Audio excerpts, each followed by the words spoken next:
Hello and welcome to this production of Grasstrack Banter Promotions Bantasia 2.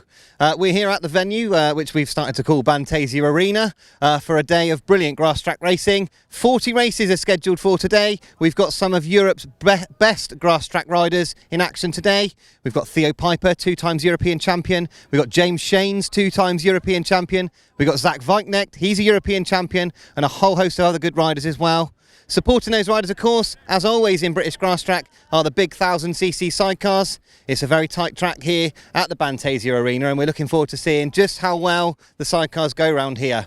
We've also got support from the 250cc solos, and we've got all the good riders that you'd expect to see in that class, as well as the older new sidecars, the budget class of sidecars, and a little open solo class as well, giving some of the club riders a bit of a chance to race too. It's set up for a fantastic day. The weather is beautiful. There was lots of ground frost this morning, so it was very cold for those that camped over, but it's been a fantastic morning so far. We cannot wait to see what's going on with the racing. In a moment, we're going to get some of the thoughts of some of the riders here before racing, see what they're thinking, see what their prep's been like, and then after that, we can get on with some racing. So the first rider that we've caught up with, well, we had to really, the reigning Bantasia champion, James Shanes. So James, back for the second year at Bantasia, looking forward to it? Yeah, always looking forward to come back here. It's been a happy place the last couple of meetings we've done here last year, and it's always nice to come to the zoo as well, so it's definitely going to be a fun day out. Yeah, you hear the monkeys sometimes getting fed, but it's, obviously you've just talked to me about the track. The track looks good, so obviously feeling it's going to be all right for you. Yeah, it looks a lot better. You know, the first meeting the track was good, and then for the pre-75s it was even better, so it's definitely looking good, and they've moved the track a little bit, so hopefully it'll be even better this time, and we'll see with some top riders there, we'll get some good racing going. Yeah, I mean, last year there was some good racing and some top names, but this year we've gone all out and there's a lot of big names, and I mean, you must be looking forward to racing them because they all know how good you are on the grass. Yeah, it's always nice when you get to, get or catch up with everyone again. It's been a long time since I've seen sort of Kenneth and Jakob and Zach. It's been, quite a long time. Would say it's nice, but it's different. It's nice to get out with the top riders again and have a sort of a good fight again. Yeah, good week last week at Owslebury. Yeah, we had a few teething problems in the first race, but always do when you sort of got new bikes and trying some new things with Roger again. So there's always a few little team problems, but got it sorted, and hopefully we'll crack on today. Yeah, we'll have a good day today, James. Obviously you'll be trying to defend your championship, and the target's on your back. So good luck with it, and we'll see how you get on. See you. Thank you. So next up, we've got a guy who we were really looking forward to seeing here today. He wasn't here last year. We're delighted to see you here, Zach, at Bantasia too. Yeah, it should be good. First meeting, so haven't been out for a while, and obviously it's good to get back to a bit of normality as well. So should be a good day. Yeah, you had a real disrupted, obviously not doing the Speedway, you had a real disrupted time for COVID, didn't you? Yeah, obviously I quit the Speedway in 2019, and then that was just through, obviously no one knew COVID was going to hit, so just a few on and off meetings, and then obviously the long track was cut short, and it's just the way it was, I suppose. Yeah, but great to get back into the long track the way you did. I mean, that was a great ride in Czech. Yeah, it was good. Obviously it was not ideal, wasn't a long track, but that was the way it had to be, and it all worked well in Czech, and just got on and managed to get the job done and take a bit of pressure off for the next round then. Yeah, well, it was really good and great to see you in the series again. But today, Bantasia 2, obviously completely different to anything you'd race on abroad. Obviously, waiting to see how it'll go, but looking forward to it? Yeah, it's English grass track, isn't it? So, it should be good.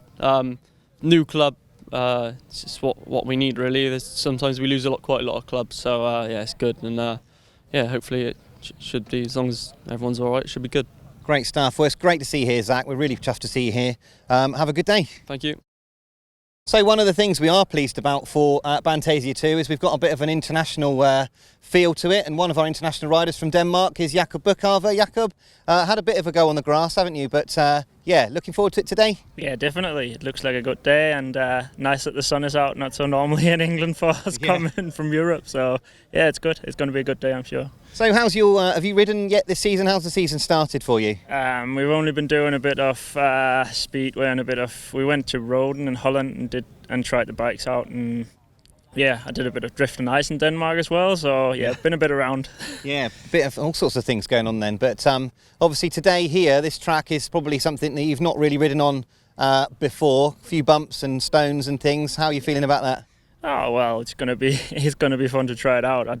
I think last year I did one here, and then came to another one and got rained off, but I never got to Bantasia, so yeah, I'm looking forward to try this out as well. Yeah, we're really pleased you were coming. Obviously, we were due to have you last year and things didn't work out, but yeah, should be good. I mean, you've got some great backing as well, haven't you, for the British Grass Track? Oh yeah, of course. Got Gary Southgate behind me, and yeah, he's doing pretty much everything. So I just fly in and have a great day out of it with him. So. Yeah, living the dream. Yeah, that's it. Well, have a good day today, Jakob. Thanks for coming, and it's going to be really good to see you out there. Yeah, thank you very much. I'm looking forward to it.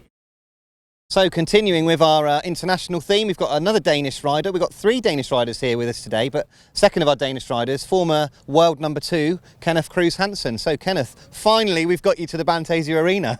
Yeah, thank God that COVID seems to be over. You know, it's been a few troubled years for all of us, and yeah, just happy to be here, and hopefully it's going to be a good event for you guys and for British grass track in general. We do hope so, because obviously you've done a little bit of British grass track. We were sort of talking about it before, and you know, various different tracks and things that we've seen, and it's great to have you here. But you've obviously, it's the first time you've seen the track. You've seen a bit of a video of it. What's your first impressions? Are you feeling good? It looks like no.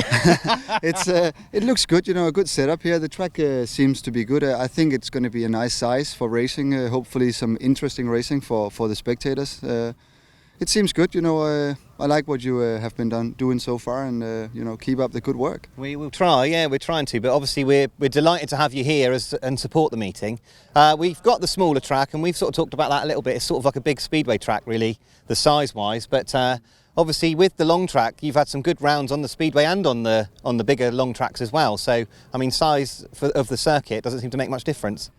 No, I mean, I believe that you have to be able to race small tracks, big tracks and grass tracks and sand tracks to become good, you know. So since I started only 3 years ago, I've been trying to do as many meetings as I can on various circuits to sort of learn the trade. And so far it's been good, and I look forward to come here and you know, gain some more experience, and hopefully I can mix it with the good British guys. Yeah, there's some good riders here as well, isn't there? So, I mean, you've got some real competition. I mean, there's lots of them that you race against quite often on the continent, so they won't be unusual to you.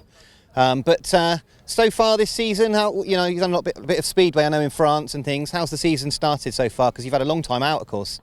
Yeah, well, it's been good. You know, obviously the first couple of meetings there was a bit of rust to get out of the system. You know, I feel good. Body is strong. Bike seems to be good. So it's going to be good to get behind the tapes and actually see where we are. Yeah, definitely. Well, it's great to have you back. Obviously, I just touched on you were injured last year, but all the injuries and everything behind you now. Well, I hope so. It seems to be okay. It's 10 months since I had my surgery, and I feel in a good physical condition. You know, I've lost nearly 12 kilos, and I feel more fit than ever, and hopefully it's going to prove on the track as well. Yeah, excellent. Well, we can't wait to see it, Kenneth. So good luck today. Have a great day, and yeah, we'll try and catch up with you later on. Super. Thank you very much. Thank you. So we're moving to the sidecars now, because yeah, this big chair's obviously a big part of British Grass Track, and somebody that's up and coming at the moment, plenty of pedigree in this one, Robbie Simmons. Robbie, you've had a little bit of a go now at the grass track, and you know, things are sort of coming to you, aren't they? Yeah, we had a couple of meetings last year. Obviously a couple got cancelled due to the weather, and that is the English weather. But yeah, we went around, done all right with the meetings we got to, and yeah, just like to progress again this year a bit. I mean, you were taking some scalps of people that have been driving a long time. I mean, you must have been a little bit surprised, nicely surprised as well, by your pace. Yeah, I think riding on the back of obviously my dad and Mark, and I've had a lot of experience with passengering, so I've learnt how the bike will work, and yeah, it's come in my advantage a bit, really. Yeah, and it's also history repeating itself, because your dad did exactly the same. Yeah, well, yeah, Dad done the same, and Dad done well over the years, and yeah, I'd like to follow what he done, and yeah, just progress and just get better as it goes on. Yeah. Now, you've seen the track today at this track here. You looking forward to this track? Yeah, I've been looking forward to it just to get. It's been a long winter, innit, and then coming to here, it's all been promoted it well, and the track looks well. Yeah, it's just nice to be at a grass track again. Yeah, good stuff. Well, Robbie, have a good day today. Obviously, lots of people looking out for you and looking for you to progress to the next level, and it's going to be a big year, I think. Yeah, we do what we can. That's it. Cheers, Robbie. Thank you very much. Cheers. So here come the elite solo riders. Some fantastic talent amongst them. We've seen them in practice, they look very, very quick. And the 1,000 sidecars following them around, Paul Whitelam and Richard Webb, Dave Buckley and Steve Smith, number 78, Kieran Hicks and Kieran Ivey, Anthony Sales and Michael Topman, Joseph Sturtridge and Sean Hoskin, number 20 Dale Fish and Jordan Fish.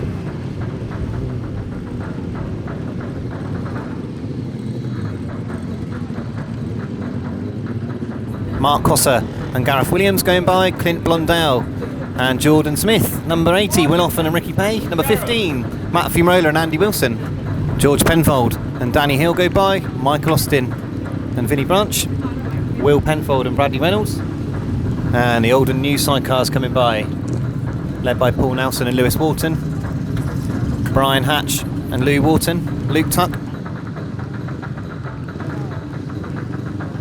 250 riders coming by, and Will Thirlby and Daniel Broughton, Adam Hawker, Tim Grigg, number 5 Max Perry doing his demonstration races today, Jordan Derrick number 247 coming past, number 24 Terry Saunders and Liam Brown, that's Frankie Courtney on the back there as well. Load of 250s coming past us now. We've got Cameron Taylor, Chris Simmons, Ace Piper's in there as well, Ben Phillips bringing up the rear as well.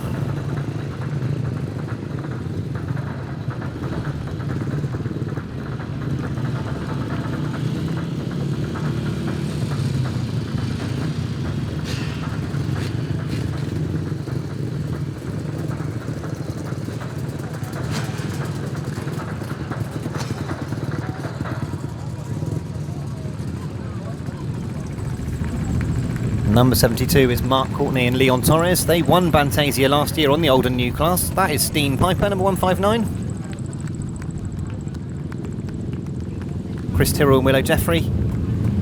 Chris Malone, Nigel Coates.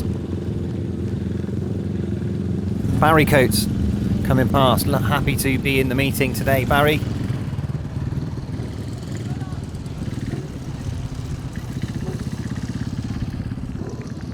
And finally, Neil Owen and Jason Farwell coming past on the Godden. And we do have one more rider. I think that's possibly Wayne Broadhurst is the last rider to come round.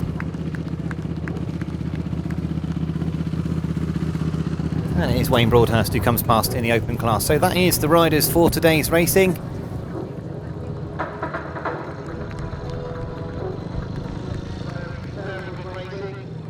Race number 1 will be the 1000cc right-hand sidecars, and we are expecting to see the reigning British Masters champion, number 37 Mark Cosser and Gareth Williams coming out of gate 1, Michael Austin and Vinnie Branch out of gate 2. Out of 3 will be Will Offen and Ricky Pay. Trevor Heath and Sam Heath will be coming off of gate 4. There's a change to gate 5, it will be Dave Buckley and Steve Smith, and Joe Sturtridge and Sean Hoskin off gate 6. So, as always with right-hand sidecar racing, anyone that's familiar to the sport will know Mark Cosser is the man to catch usually. He's coming off the inside, but plenty of talent on the outside of him on that start line. Dave Buckley and Joseph Sturtridge. Joseph went so well last year. So tapes up on race 1 and away they go, and it is Trevor Heath from the middle of the start who makes the best of it going into that turn. Trevor Heath leads, Mark Cosser roars in after him. He's completely sideways in the middle of the turn. It's Joseph Sturtridge who leads out the turn, but Trevor Heath's come round the outside of him. So Trevor and Sam Heath lead, Mark Cosser back into that 2nd place. Joe Sturtridge now in that 3rd place, and Michael Austin in 4th. Trevor Heath's going to have eyes in the back of his head because Mark Cosser looks very quick behind him in that 2nd place. There's a real battle going on for 4th and 5th, as well as Will Offen puts the move in on Michael Austin. So at the front, Trevor Heath and Sam Heath, they lead the way. Mark Cosser, he's got to find his way past. He's pushing Trevor Heath. He's pushed him as he goes into that turn. Definite contact in the middle of the turn, but Trevor Heath still leads. Joe Sturtridge is battling away in that 3rd. Mark Cosser's now gone up the inside of Trevor Heath. Very close as they come off that turn. It's still Trevor Heath who leads. Mark Cosser in that 2nd place. He pulls back to regroup. Trevor Heath turns the bike hard in the middle of the turn. The last lap flags out. He's only got to hold on for one more lap. Still this battle rages in 3rd and 4th between Joe Sturtridge and Will Offen. But eyes are at the front of the field because Trevor Heath and Mark Cosser seems to have stopped on the back straight. Problems for Mark Cosser on the back straight. But a fabulous win. What a win that was. Trevor Heath and Sam Heath, number 191, they take the win. Mark Cosser finishes 2nd on a very sick-sounding machine. Will Offen 3rd, Joe Sturtridge 4th and Michael Austin 5th. What a start to Bantasia 2. Fabulous racing from the front crews. So a brilliant race there for race number 1, sponsored by RJC Autos. It was a win though for number 191, Trevor Heath and Sam Heath. Second place, number 37, Mark Cosser and Gareth Williams. Third place, number 80, Will Offen and Ricky Pay. Fourth place, number 13, Joe Sturtridge and Sean Hoskin. Fifth place, number 991, Michael Austin and Vinnie Branch. And sixth place, number 40, Dave Buckley and Steve Smith. The winning time, 1 minute 25.22, and we will see how that time compares as we get race 2 onto the circuit. Race 2, another right-hand sidecar race. Coming to the line in this one, we have got number 78, Kieran Hicks and Kieran Ivey coming off 1. Off 2 is Paul Whitelam and Richard Webb, number 92. Coming off gate 3, number 7, Paul Johnson and Ben Schofield. Gate 4, we'll see Robbie Simmons and Wayne Rickards. Gate 5 is Anthony Sales and Michael Topman. And gate 6, Dale and Jordan Fish come in to replace Simon Heel and Tom Smith. What a blockbuster we've got in store here. Some very, very quick riders in race number 2. So tapes go up. Who's going to show first? It's a quick start from the outside from Dale Fish. But it's Paul Whitelam and Richard Webb who lead into the turn. Paul Johnson's gone roaring in after him. Kieran Hicks has gone up on the inside too. It's very close as they exit the turn, but it's Paul Whitelam and Richard Webb who lead. Paul Johnson and Ben Schofield have tucked into that second place with Kieran Hicks third. Robbie Simmons finds himself in fourth, and Dale Fish is battling away for that fifth at the moment. So Paul Whitelam and Richard Webb, one-time British Masters champion Paul Whitelam, looking good in this one. Robbie Simmons has come up the inside of Kieran Hicks and gone into that third place. And Kieran Hicks immediately mounts a challenge back round the outside of Robbie Simmons to try and retake that third, but it looks like Robbie Simmons has got enough. Paul Whitelam and Richard Webb looking very comfortable in this race. Paul Johnson now looks in danger with that second because Robbie Simmons is all over the back of him. He's been filled in as he goes down that back straight and he's backed off a little bit. Last lap flag made ready then. Paul Whitelam and Richard Webb looking very, very good in this one. Paul Johnson still holding on to that second place. Can Robbie Simmons do anything about that in that third? He's keeping an eye on Paul Johnson. But it looks like Paul Johnson's got enough as they go back down that back straight. It's going to be a win though for number 92, Paul Whitelam and Richard Webb. A convincing win for them. Number 7, Paul Johnson and Ben Schofield finish second. Robbie Simmons in third, Kieran Hicks fourth, Anthony Sales fifth, and Dale Fish in sixth. So a very comparable time to the first heat, but the winner, the first place, is number 92, Paul Whitelam and Richard Webb. Second place, number 7, Paul Johnson and Ben Schofield. Third place, number 9, Robbie Simmons and Wayne Rickards. Fourth place, number 78, Kieran Hicks and Kieran Ivey. Fifth place, number 778, Anthony Sales and Michael Topman. And sixth place, number 20, Dale Fish and Jordan Fish. And the winning time, very close to the other time, 1:25.41. So race number 3, sponsored by Palm Court Hotel, Shanklin. 1000cc sidecars, the third heat of these sidecars. So gate 1, Matt Fumarola and Andy Wilson. Neil Owen and Jason Farwell looked very quick in practice. They come out of gate 2. Clint Blondale and Jordan Smith out of 3. Terry Saunders and Liam Brown, last week's winner, of course, out of gate 4. Can they continue their form? And then we've got Will Penfold and Bradley Reynolds out of 5. And George Penfold and Danny Hill out of 6 in a very, very even-looking race 3. Tapes go up, there's problems for Clint Blondale getting off the line, but it's Terry Saunders who makes a very quick start. Neil Owen goes diving up the inside of him though. It's Neil Owen who leads. Terry Saunders cuts back. He goes right up the inside of him, and so does Will Penfold, but Penfold stops. It's Terry Saunders who leads. Neil Owen tucks into that second place. A good first turn from Terry Saunders. He allowed Neil Owen to go wide and just nipped up the inside of it. Will Penfold in that third place, looking for another mistake from Neil Owen. Matt Fumarola at the back at the moment. Neil Owen's now having a go at Terry Saunders at the front. It's certainly not a safe victory at the moment for Terry Saunders. He's got Neil Owen all over the back of him. So Terry Saunders and Liam Brown, absolute revelation at the moment in the class. Won last week. Will Penfold seems to have problems in this third place. Hand up for the passenger. George Penfold's now going to try and find a way past. Now he goes past, but it's Terry Saunders then leading the way. The last lap flag is out. Will Will Penfold looking like he's got all sorts of problems with that machine. He's holding Matthew Marola at bay at the moment, even on a sick machine. But Terry Saunders and Liam Brown, very, very quick. They exit the pit corner for the final time. They take the win, a good win for number 24. Neil Owen in second. George Penfold fights his way through to third. Matthew Marola does get by for fourth. And that sick-sounding machine of Will Penfold finishes in fifth. So the results of race number 3, it was a win for number 24, Terry Saunders and Liam Brown. Second place, number 12, Neil Owen and Jason Farwell. Third place, number 124, George Penfold and Danny Hill. Fourth place, number 15, Matthew Marola and Andy Wilson. No sixth finisher. Fifth place, I should give you, 22, Will Penfold and Bradley Reynolds. No sixth finisher.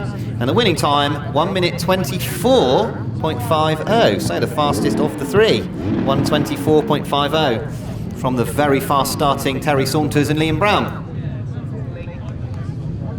So race 4, sponsored by Stella Dispatch, the Elite Solo class. And we've got a few changes, of course, in the programme. We will be expecting to see, out of gate 1, number 20, Aaron Butcher.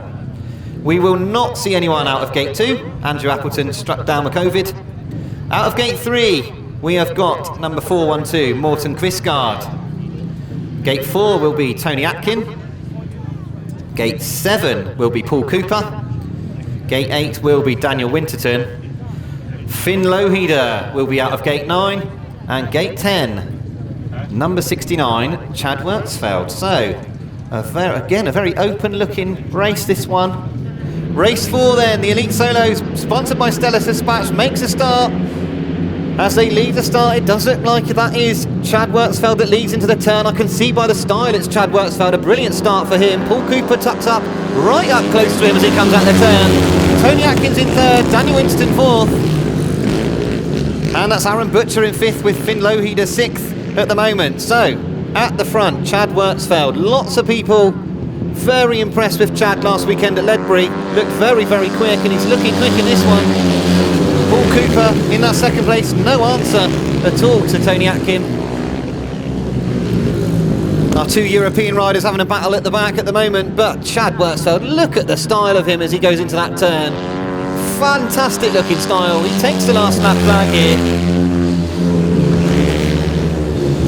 Really is no answer to him. Paul Cooper in that second place, riding well. Morten Quisgaard in that sixth place at the moment, but round the final turn, for the final time, it's going to be a win for number 69, Chad Wertzfeld. Second place will be Paul Cooper, number 11. Third place, number 10, Tony Atkin. Daniel Winston fourth. Fifth place to Aaron Butcher. Sixth place will be Morten Quisgaard. And seventh place to the German Finn Loheder. So the results of race 4, sponsored by Stella Dispatch, the Elite Solos, it was a win for number 69, Chad Wertzfeld. Second place, number 11, Paul Cooper. Third place, number 10, Tony Atkin. Fourth place, number 12, Daniel Winterton. Fifth place, number 20, Aaron Butcher. Sixth place, number 412, Morten Quisgaard. And sixth place, number 66, Finn Loheder. And the winning time, 1:05.69. 1:05.69. So we go to race 5, and this race looks like an absolute corker on paper. Once again, sponsored by Stella Dispatch. We have got out of gate 1, Jake Mulford, number 72. Out of gate 2, we've got Jakob Bukhave. Gate 4 will be James Shanes. Gate 7, Zach Wajtknecht. Gate 8, Theo Piper. Gate 9 will be Alfie Botel and Kenneth Cruz Hanson. Out of the outside in gate 10. What a race lineup that is. So here we go with race number 5. Tapes up and away they go. And it looks like Zach Wajtknecht made a very quick start as they go into this first turn. He slows up the opposition. It's James Shanes tucking up on the inside. James Shanes is up that inside and he's past Zach Wajtknecht coming out the turn. So it's Shanes followed by Wajtknecht. Theo Piper's in that third place. Kenneth Hanson's in fourth. But he's battling away with Jakob Bukhave at the moment. The two Danes going at it for fourth and fifth. But James Shanes at the front, starting the defence of his Bantasia Championship absolutely perfectly here as Kenneth Hanson pushes Jakob Bukhave wide to confirm his spot in that fourth place. So James Shanes leading the way here with Zach Wajtknecht in that second place. Theo Piper in third, not making any ground on Zach Wajtknecht at the moment.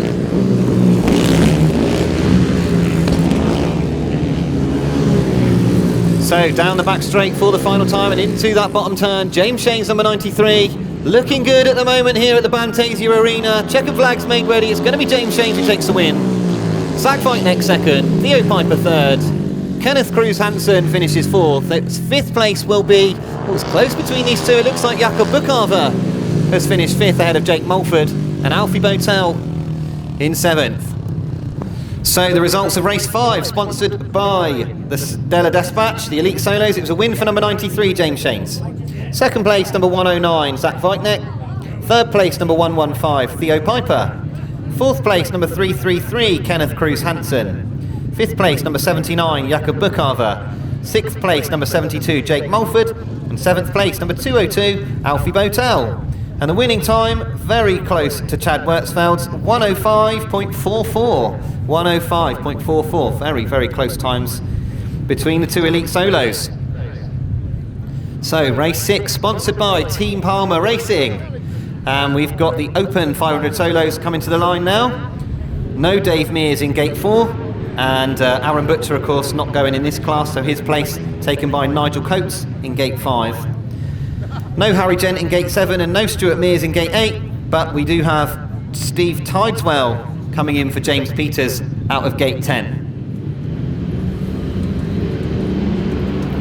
So away they go, and it's a brilliant start for Ryan Ashcroft. He's flown off the start as they go into the turn. It's Graham Brown in that second place who quickly goes past. Jason Prynne goes straight through the pair of them, and it is Jason Prynne who leads. Graham Brown in second, Ryan Ashcroft plugging away on the inside.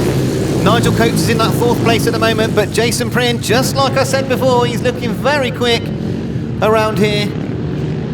No answer to him for Graham Brown in that second place.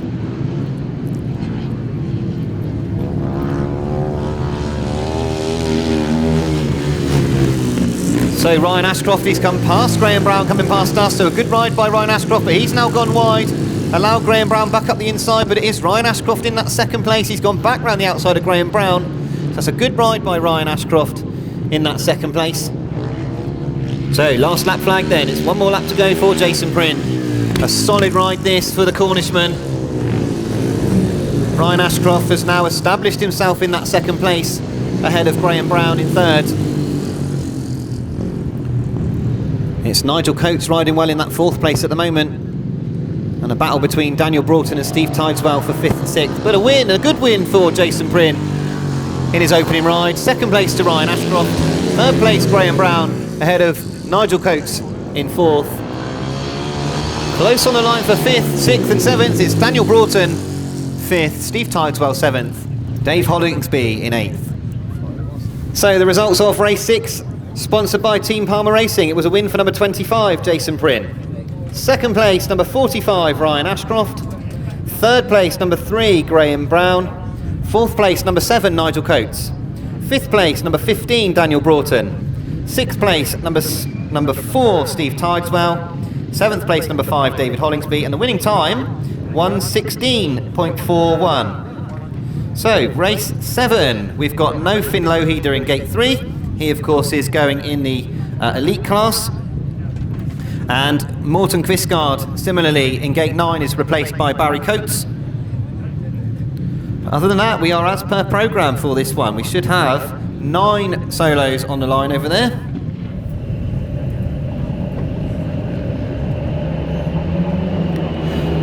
So away they go, race number 7, sponsored by SBS EPOS, and leading into the turn is Wayne Broadhurst, number 158. He's chased in there though, somebody's fallen as they go in, that's Paul Bowen that's fallen in the middle of the turn. Hopefully he picks himself up. Through all the melee though, it's Will Thirlby who's got himself into that second, Liam Ashcroft in third. Good to see Paul Bowen's up, but he's pushing into the middle, so he doesn't look like he's going to finish this one. That's a shame because he started really well there. But Wayne Broadhurst at the front, controlling this race, ahead of Will Thirlby in second. Good battle going on for 5th, 6th and 7th at the moment. Tim Kernock's now got onto the back of Liam Ashcroft for that third as well. Lots of dicing going on at the back of the field between Barry Coates Dean Cutler, Jordan Knoll and Luke Tuck at the back. They're all desperate to try and make up the minor placings. So last lap flag then, Wayne Broadhurst, one more lap to go. Could he be the one to put a stop to Jason Bryn? Now Tim Kernock's put in a great lap because he's gone from 4th to 2nd and now is chasing after Wayne Broadhurst. So he's coming on strong at the end of this race. Tim Kernock in that 2nd place. He's not going to have time to get anywhere near Wayne Broadhurst though. He takes the win. Tim Kernock 2nd. Will Thirlby finishes in 3rd and Liam Ashcroft 4th.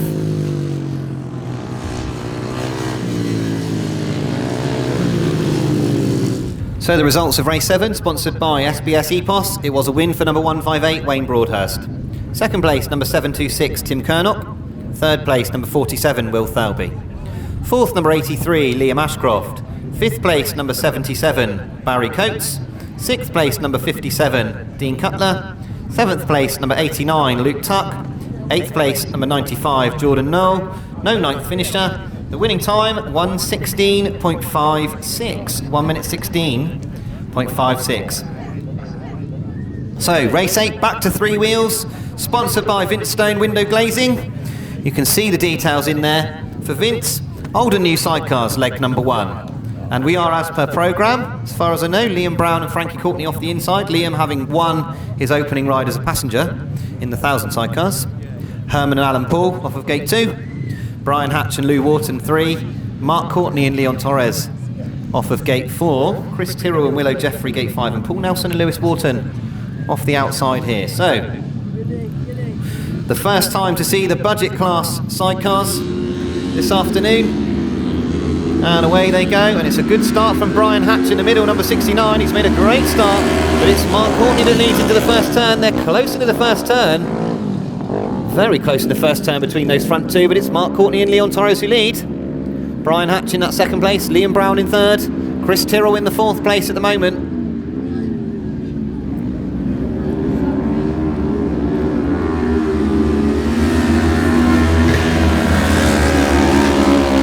So at the moment, all of the positions established. I'm keeping an eye on Liam Brown, who's trying to build up speed. I think it's all about maintaining the speed on these machines. You don't want them sliding too much. They just don't have the power, and he's much, much quicker into the pit corner, Liam Brown. He's mounted a challenge around the outside of Brian Hatch. He's gone very, very wide, and he's had to slow up, but he's definitely building speed in that 3rd place. He won't want to start his afternoon with a 3rd place. He'll want to keep the pressure on Mark Courtney.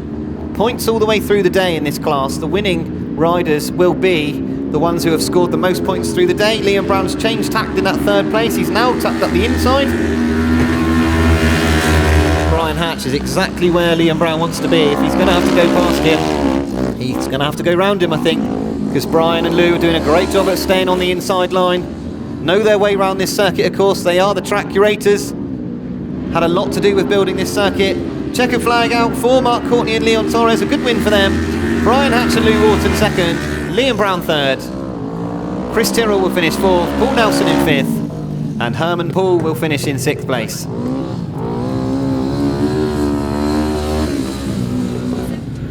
So the results of race 8, sponsored by Vince Stone Window and Glazing. It was a win for number 72, Mark Courtney and Leon Torres.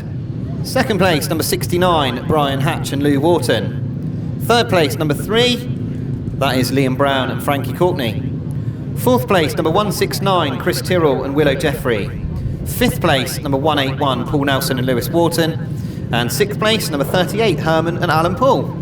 Winning time, 1:32.28. 1:32.28. And now we turn our attention for the first time to the 250cc solo class, and we've got some very young, up-and-coming riders who are incredibly quick here in this class today. So we're intrigued to know how Ace Piper goes off the outside. It's his debut on the grass track this afternoon. He's a very good speedway rider. Made his debut as an adult just this week with a paid 10, I believe, on the speedway. So very quick on the speedway. Let's see how he gets on, number 696. Off of gate 10, there's plenty of quick riders out there with him. It is Ace Piper who makes a tremendous start off the outside. Chris Still's gone with him, and Mark Woods is there in 3rd. So close into the turn, there's somebody who's taken a heavy fall as they go into that turn. I think that was Chris Malone who's fallen heavily. The red flag is out. The red flags are out, the race will be stopped. Chris Malone already on his knees. That's really good to see, because that was quite a heavy fall for Chris.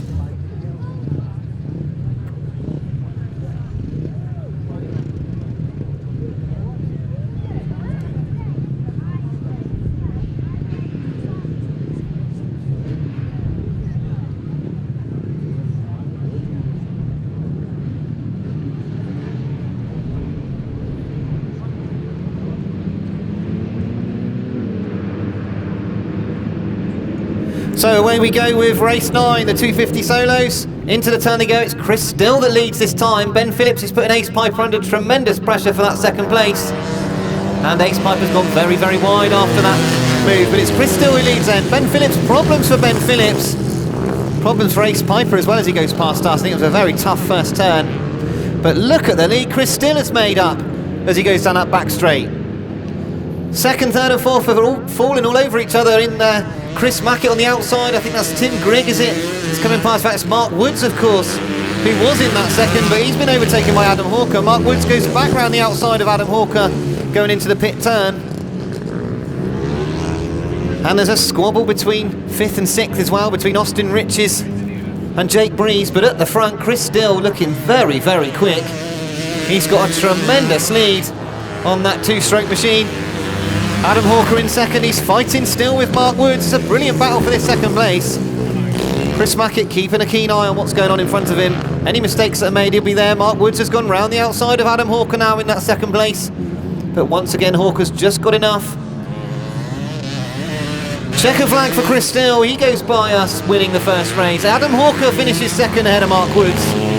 Chris Mackett fourth. Austin Riches fifth. Jake Breeze fifth, or was Austin Riches fifth? Head of Ace Piper and Jake Breeze. Very close between the minor placings. So the results of race 9, sponsored by Team Palmer Racing, was a win for number 76, Chris Still. Second place, number 50, Adam Hawker. Third place, number 24, Mark Woods. Fourth, number 68, Chris Mackett. Fifth place, number 46, Austin Riches. Sixth place, number 696, Ace Piper. Seventh place, number 40, Jake Breeze. And the winning time, 117.69. 117.69. So, race 10, sponsored by Brian Bassett. No Phil Thomas in this one at gate 6. His place taken by 413, Chris Simmons. But we should have 10 on the line. And away they go. And it is Tim Grigg who makes a flying start as they go off that start. Cameron Taylor follows him in there ahead of Luke Harris in that third. Watch for them to go round the outside. That's exactly what they've done. And it's Cameron Taylor that leads. Luke Harris second. Tim Grigg in that third. Sam Norris has got himself into that fourth. Whole gaggle of riders in fifth.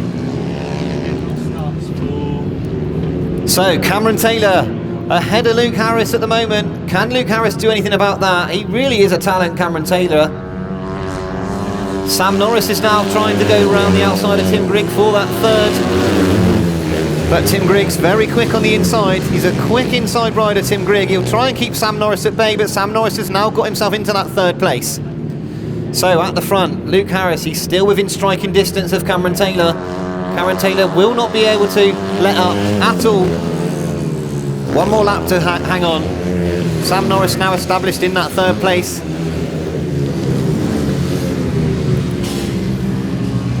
So into the final turn for the final time for Cameron Taylor in this race. He's going to take a win. The defence of his Bantasia title begins perfectly. He takes a win. Luke Harris second. Third place will be Sam Norris. Fourth place to Tim Grigg. Carl Bedingfield finishes fifth ahead of Jordan Derrick, Kenzie Cossey, Lee Bassett and Richie Knight. So the results of race 10, sponsored by Brian Bassett. It was a win for number 101, Cameron Taylor. Second place, number 26, Luke Harris. Third place, number 7, Sam Norris. Fourth place, number 10, Tim Grigg. Fifth place, number 73, Carl Bedingfield. Sixth place, number 247, Jordan Derrick. Seventh place, number 22, Kenzie Cossey. Eighth place, number 3, Lee Bassett. Ninth place, number 229, Richie Knight. And 10th place, number 413, Chris Simmons. And the winning time, 1 minute 12.85. 1 minute 12.85. So we've now got a demonstration 4 laps from Max Perry. Max is already a world champion. He was world youth champion. And he is a very, very quick grass track rider. Very quick speedway rider as well. Makes his adult debut very, very soon, I believe, on the Speedway. We would have loved him to have been in the lineup for Bantasia on the 250s. But as it is, he's just 2 weeks away from 15. So 14-year-old Max Perry.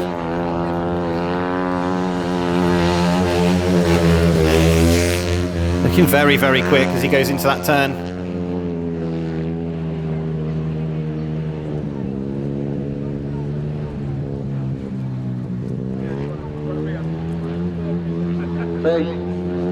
We have got the clock on Max Perry. We'll find out just how his time compares.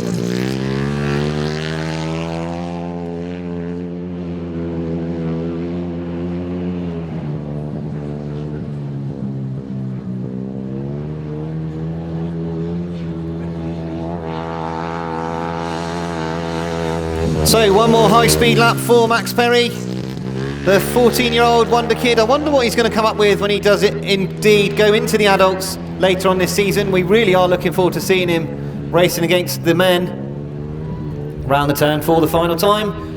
It's all good practice for him, of course. Checkered flag.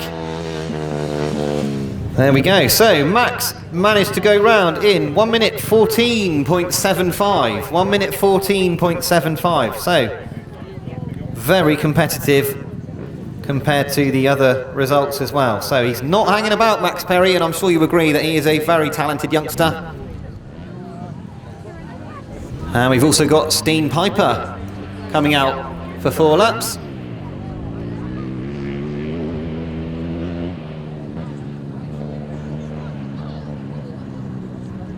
And Steen quite a bit younger than Max. Obviously enjoying his ride on the grass, goes very wide coming out here. Everyone gasps a little bit on this side. Luckily he's got it all under control.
So, Steen Piper gaining some valuable experience on the Grasstrack bike.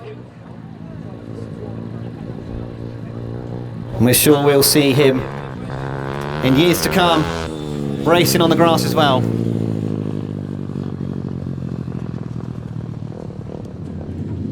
So, back to the racing. Race number 11, sponsored by Isle of Wight Shale Track Racing Club. And coming out in race 11, we've got Robbie Simmons and Wayne Rickards out of gate 1. To change a passenger for Robbie.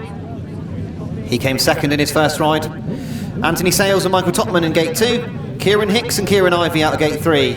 Mark Costa and Gareth Williams in 4. George Penfold and Danny Hill 5. And Terry Saunders, after that great first heat win, they are in gate 6. So can they maintain that? They've certainly got some quick riders up against them in this one.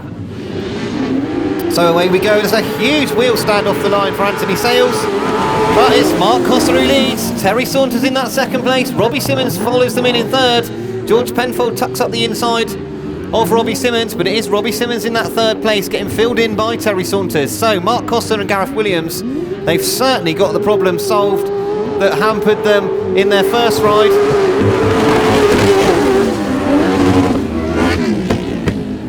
Terry Saunders in that second place at the moment. Good to see that Anthony Sales got things sorted out and he's going once again. But at the front, Mark Costa and Gareth Williams, look at their speed as they come out of that turn. Absolutely pinning a throttle. Robbie Simmons has got a bit closer, I think, to Terry Saunders in that second and third place. Definitely closed the gap as Terry Saunders loses a bit of drive coming off that back straight in second place, and Robbie Simmons is definitely closer. Last lap flag then for Mark Costa, one more lap to go, but Robbie Simmons is all over Terry Saunders in this second place now. That's definitely where the change is going to be if there is one.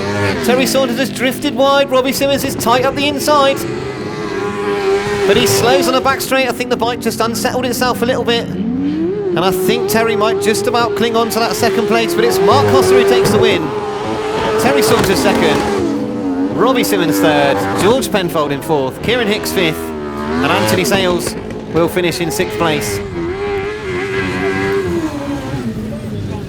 So the results of race 11, sponsored by Isle of Wight Sail Track Racing Club. It was a win for number 37, Mark Costa and Gareth Williams. Second place, number 24, Terry Saunders and Liam Brown. Third place, number 9, Robbie Simmons and Wayne Rickards. Fourth place, number 124, George Penfold and Danny Hill. Fifth place, number 78, Kieran Hicks and Kieran Ivey. And sixth place, number 778, Anthony Sales and Michael Topman. And the winning time, 1 minute 20.91. 1 minute 20.91, the fastest time so far in the Sidecars. And we move to race number 12, sponsored by One Estates. Will Offen and Ricky Pay out of one this time. They had a third first time out. Clint Blondell and Jordan Smith hampered with problems with that chain going in their first one. Stacey Stow and Chris Townsend are not here in that gate 3. They are replaced by Dave Buckley and Steve Smith. And Simon Heel, of course, a non-starter in gate 4. They are replaced by Dale Fish and Jordan Fish. Michael Austin and Vinnie Branch out of 5. Neil Owen and Jason Farwell out of gate 6. So no first heat winners in this one, so there's a chance for somebody to make an impression on the leaders. So tapes up then on this race 12, away they all go. It's an even start. It's Neil Owen from the outside though. He leads into the turn, followed by Michael Austin in that second. Dale Fish has made a good start and has got himself into third, but he's quickly challenged by Will Offen and Ricky Pay, who go past Dale Fish for that third place. So Neil Owen and Jason Farwell leading the way comfortably here ahead of Michael Austin. They come very wide off this turn. Clint Blondell's now got past Dale Fish and gone into fourth. He throws the machine sideways in that fourth place, and Dale Fish comes back up the inside of him. So the battle raging for fourth and fifth at the moment. It's much more clear cut at the front because Neil Owen is absolutely flying on that V-twin Gordon. Michael Austin has now got Will Offen and Ricky Pate all over the back of him as they go into this bottom turn. Will Offen has gone wide, he's come in tight, he's going to try and tuck up the inside, but there's no gap available. Clint Blondell's now gone through for that fourth once again. So the last lap flag then, Neil Owen, one more lap to go. But really this second place, Dale Fish completely sideways exiting the turn. Michael Austin in that second, but Will Offen's now up the inside of him. It's close in that second place. He's got past him, a great move by Will Offen to get up the inside. He now goes into second. Will Michael Austin come back at him in this pit turn? Neil Owen takes the win, but I'm keeping my eye on this second place. It's going to be second for Will Offen, a great ride for that second place. Michael Austin third, Clint Blondell fourth, Dale Fish fifth. So race 12, the 1000cc sidecar sponsored by One Estates. It was a win for number 12, Neil Owen and Jason Farwell. Second place, number 80, Will Offen and Ricky Pay. Third place, number 991, Michael Austin and Vinnie Branch. Fourth place, number 10, Clint Blondell and Jordan Smith. Fifth place, number 20, Dale and Jordan Fish. And sixth place, number 40, Dave Buckley and Steve Smith. The winning time, 1 minute 22.31. 1 minute 22.31.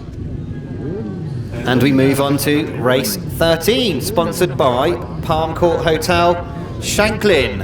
And coming out of gate 1, first heat winners, Trevor Heath and Sam Heath. And coming out of 6, first heat winners, Paul Whitelam and Richard Webb. And they will be joined by Will Penfold and Bradley Reynolds, who had problems in their first ride. Joe Sturtridge and Sean Hoskin in gate 3. Matthew Marola, who had a quiet race in his opening ride. Can he do something about that this time? Paul Johnson and Ben Schofield had a good second place in their first ride. Can they build on that in this one? So away they go. It's a much better start for Matthew Marola this time. It's Trevor Heath who leads into the turn though. Paul Whitelam has followed him in there, as has Matthew Marola. They're all together in the turn and Paul Whitelam emerges in the lead. A great first turn from Paul Whitelam. He goes through into the lead. Matthew Marola's fought his way into that second place. Trevor Heath's in the third and Will Penfold's in that fourth place. So, can anyone do anything about Paul Whitelam? He looks very fast at the front. Matthew Marola has got Trevor Heath all over the back of him, and he's pushed him on to Paul Whitelam. So Paul Whitelam and Richard Webb out in front once again for the second time this afternoon. Matthew Marola is holding Trevor Heath at bay at the moment. This is a good ride from Matthew Marola and Andy Wilson in that second place. And Paul Whitelam's gone very wide, and Matthew Marola's got up the inside. He's gone very, very wide. They almost come together as they come out of that turn. He completely missed the corner, Paul Whitelam going in there. I'm not sure what happened. He completely missed the corner, and Fumarola was nearly able to capitalise. Will he make the same mistake this time as they approach the bend once more? He's much, much tighter into the turn this time, but Trevor Heath's now very close in that third place. They've all got close at the end of this race, but I think Paul Whitelam's going to have enough. He just needs to ride this last corner sensibly. Out of the turn he comes. It's going to be a win for Paul Whitelam and Richard Webb. Matthew Marola second, Trevor Heath third. Will Penfold finishes fourth. Paul Johnson will finish fifth, and Joe Sturtridge sixth. So race 13, sponsored by Palm Court Hotel Shanklin. It was a win for number 92, Paul Whitelam and Richard Webb. Second place, number 15, Matthew Marola and Andy Wilson. Third place, number 191, Trevor Heath and Sam Heath. Fourth place, number 22, Will Penfold and Bradley Reynolds. Fifth place, number 7, Paul Johnson and Ben Schofield. Sixth place, number 13, Joe Sturtridge and Sean Hoskin. The winning time, 1:22.94. 1:22.94. So back to the Elite Solos, sponsored by Stella Dispatch in race 14. We have got Danishman Jakob Bukhave in gate 1, Tony Atkin in gate 2, first heat winner James Shanes in 3, Morten Quistgaard comes in gate 4, no gate 7, no gate 8, Jake Mulford in gate 9, and Aaron Butcher off the outside in gate number 10 as the tapes go up on race 14. Jake Mulford's made a good start, as has James Shanes and Jakob Bukhave, but it is Shanes who leads into the turn. Jake Mulford turns the machine, he's fallen in the turn, as has Jakob Bukhave. They all come together as they come in that turn. They look like they're fine. And we've got a red flag over on the back straight, so in fact we've got a red flag from the clerk of the course, so the race will be stopped. In the interest of safety, I'm just having a look at Jakob. I think Jake Mulford had the machine completely sideways and they just came together. I'm not sure what happened. Both up and okay though, that's the main thing.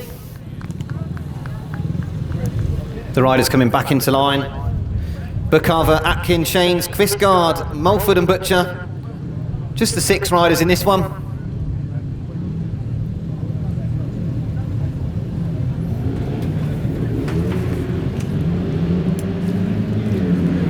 So away we go, and it's another good start for Jake Mulford, and Jakob Bukhave has gone with him. James Shanes is much quicker into the turn, and he leads by the time they get to the first turn.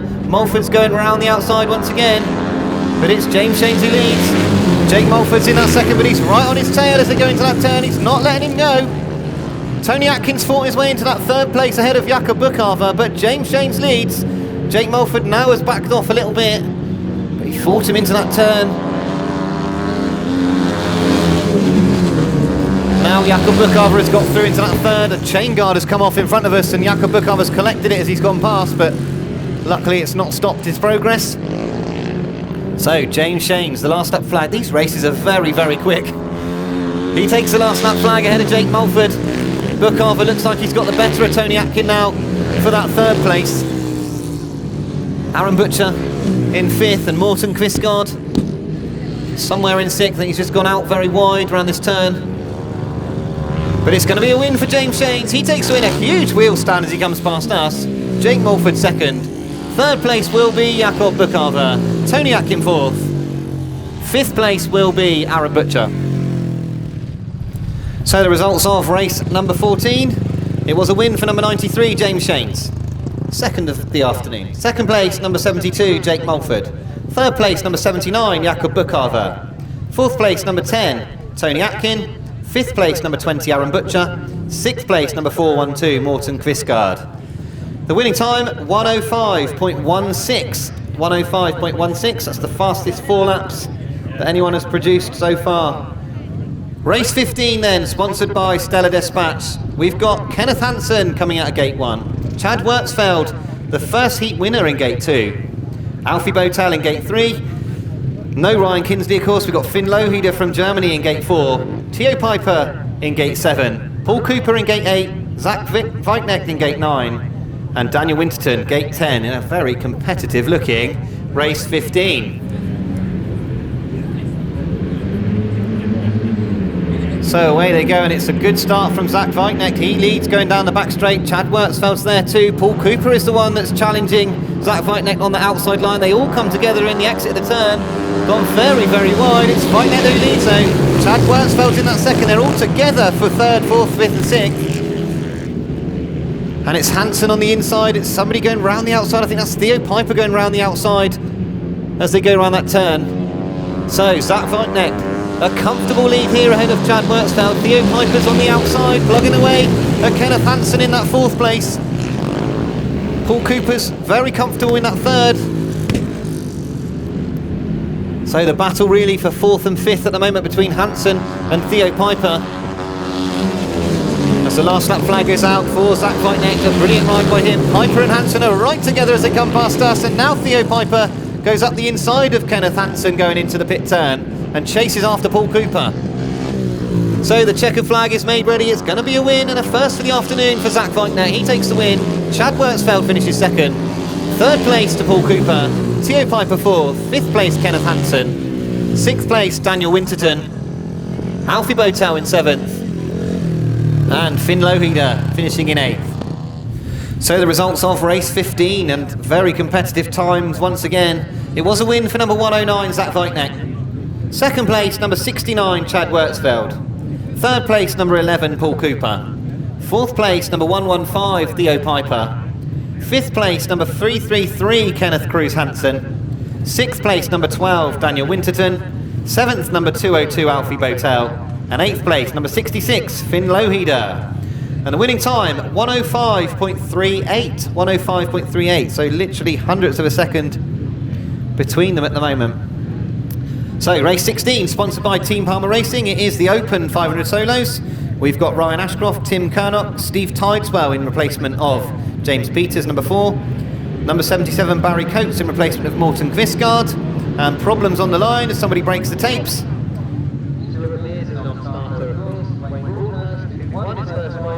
So a tape infringement over there, the rider getting a warning for touching the tapes. Number 25, Jason Prynne. Away they go, it doesn't seem to have slowed him down because he's made a great start, Jason Prynne. Tim Kernock has gone after him. I'm looking for Wayne Broadhurst, he's there in third. But Jason Prynne very, very wide as he comes out this turn. Will one of the riders be able to cut the inside? In fact, there's a problem for Jason Prynne. That bike sounds very sick as he goes past us. So once again, problems for Jason Prynne, who goes back round the outside of people. He's picked up a little bit of speed, but that bike definitely doesn't look right. Meanwhile, at the front, Wayne Broadhurst has gone past Tim Kernock for the lead. And Tim Kernock's now pulled out, so nobody wants to win this race. Ryan Ashcroft's now in second, and he'll chase after Wayne Broadhurst. Steve Tideswell at the moment leads that battle in third. So Ryan Ashcroft and Wayne Broadhurst at the front.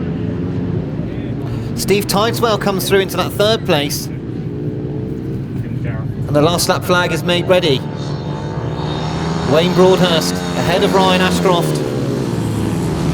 Steve Tideswell, Barry Coates and Luke Tuck all over each other for this third, fourth and fifth.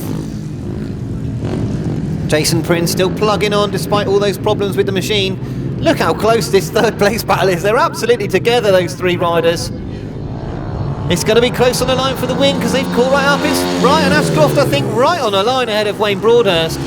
Barry Coates wins that battle for third. Look how close they are for fourth, fifth and sixth. Absolutely together. So a very close race 16, sponsored by Team Palmer Racing. Lots of positions to sort out with the lap scorers in here, but it was a win for number 45, Ryan Ashcroft. Second place, number 158, Wayne Broadhurst. Third place, number 77, Barry Coates. Fourth place, number 25, Jason Prynne. Fifth place, number 4, Steve Tideswell. Sixth place, number 89, Luke Tuck. Seventh place, number 95, Jordan Knoll. Winning time, 1 minute 17.72. 1:17.72. So race 17, sponsored by Essex Wheels and Engineering. We've got no Dave Mears out of gate 2. Nigel Coates will come out of gate 4. No Finn Loheder in gate 5. But away they go. And it's an even break. It's Will Thirlby who noses in front, but it's Graham Brown that leads into the turn. Dean Cutler's gone up the inside as well into that second place. and Paul Bowen this time negotiating the first turn. He comes up the inside. It's Paul Bowen that has a great first turn. He's now in that second place, but Graham Brown away at the front. Will Thurby's going round the outside of Dean Cutler. He goes back into third. They're squabbling away for third, fourth, fifth and sixth once again in this one. So Graham Brown ahead of Paul Bowen in this one. Great battle for fourth. It looks like Will Thurby's broken away from that battle. Nigel Coates is in fourth. Liam Ashcroft's going up the inside to try and take that fifth, but Dean Cutler noses ahead once again. Now Liam Ashcroft goes through into fifth. So Paul Bowen has got right on the back wheel of Graham Brown at the late stage of this race. He's going to have a go at Graham Brown going into this pit corner. He's gone in a little bit wider than him. Good style from Paul Bowen as he slips wide coming off that turn. He's going to have a go at him on this last turn. Graham Brown's going to have eyes in the back of his head. Paul Bowen's gone on the outside. He's thrown the bike sideways. It's going to be close. Graham Brown's moved him wide. He must have heard him there. Graham Brown wins. Good ride from Graham Brown to defend that. Paul Bowen second. Will Thurby third. Nigel Coates fourth. Liam Ashcroft fifth. Close on a line between 6th, 7th and 8th once again. So the results of race 17, another entertaining 500 solo open race sponsored by Essex Wheels and Engineering. It was a win for number 3, Graham Brown. Second place, number 67, Paul Bowen. Third place, number 47, Will Thurby. Fourth place, number 7, Nigel Coates. Fifth place, number 83, Liam Ashcroft. Sixth place, number 57, Dean Cutler. Seventh place, number 15, Daniel Broughton. Eighth place, number 5, David Hollingsby. Winning time, 1 minute 16 exactly, 1 minute 16.00. Race 18 though, sponsored by Vinstone Window Glazing, old and new sidecars. So away we go with race number 18, and it's Liam Brown this time who makes a great start. Mark Courtney's in that second place. Problems with the crews at the back, but it's Liam Brown and Frankie Courtney who lead. Mark Courtney then, he won the first ride. Is he going to be able to do anything about Liam Brown in this one? You can see he's already eyeing up that inside line as they come around this turn. He'll want Liam Brown to go into the corner a bit faster than he really wants to. Liam Brown then goes wide of the turn. Mark Courtney's gone up the inside. They've come together in the middle of the corner, but Liam Brown just about leads still. Chris Tyrrell's in that third place at the moment. But Liam Brown and Frankie Courtney, they have got to stay on this inside line. As soon as they run off that inside line, Mark Courtney's going to be up the inside, waiting for a mistake.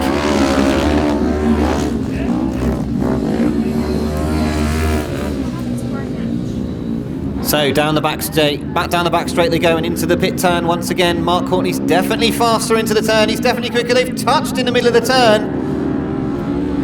Liam was a lot slower into the turn, and Mark Courtney caught up with him mid-turn. He's quicker into this one too. They come together again. Mark Courtney's gone by. They get very close on the exit of the turn. Mark Courtney's pushed him wide. He's got up the inside, so Mark Courtney leads once again. Brilliant ride by Mark Courtney and Leon Torres to get themselves back into the lead. They had to force the issue a little bit, but they take the win. Liam Brown finishes second. Third place will be Chris Tyrrell. Paul Nelson and Lou Wharton finish in fourth, and Herman and Alan Paul finish fifth.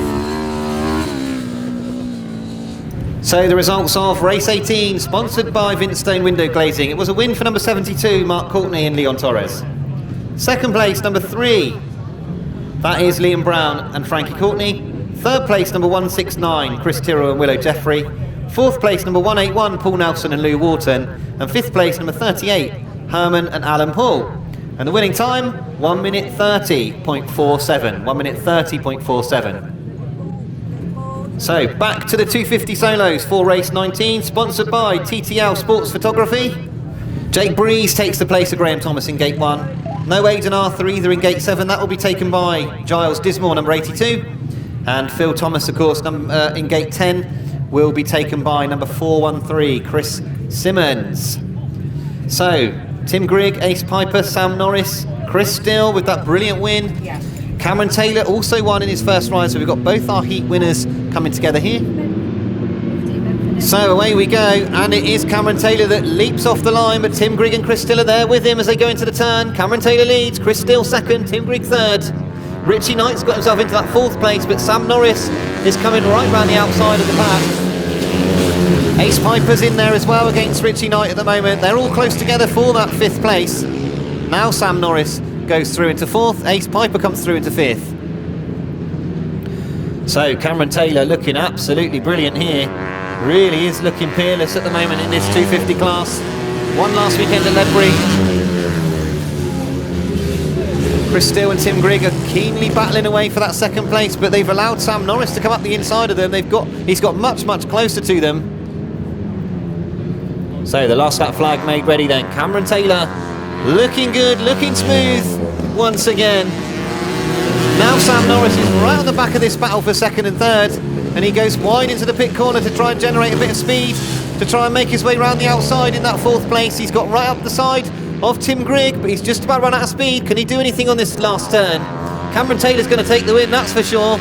Sam Norris goes right round the outside. He's just going to run out of room.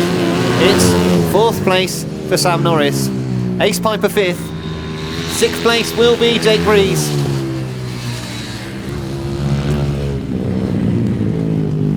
So the results of race 19, sponsored by TTL Sports Photography. It was a win for number 101, Cameron Taylor.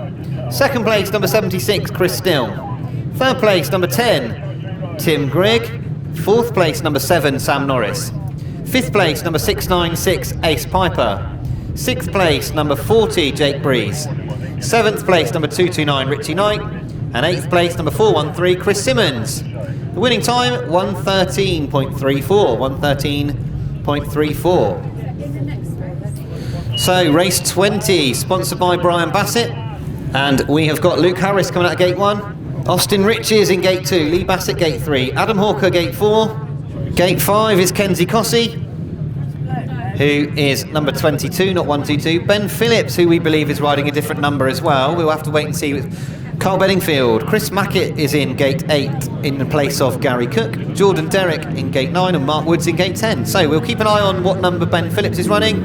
He's on a borrowed machine out there. So away they go then.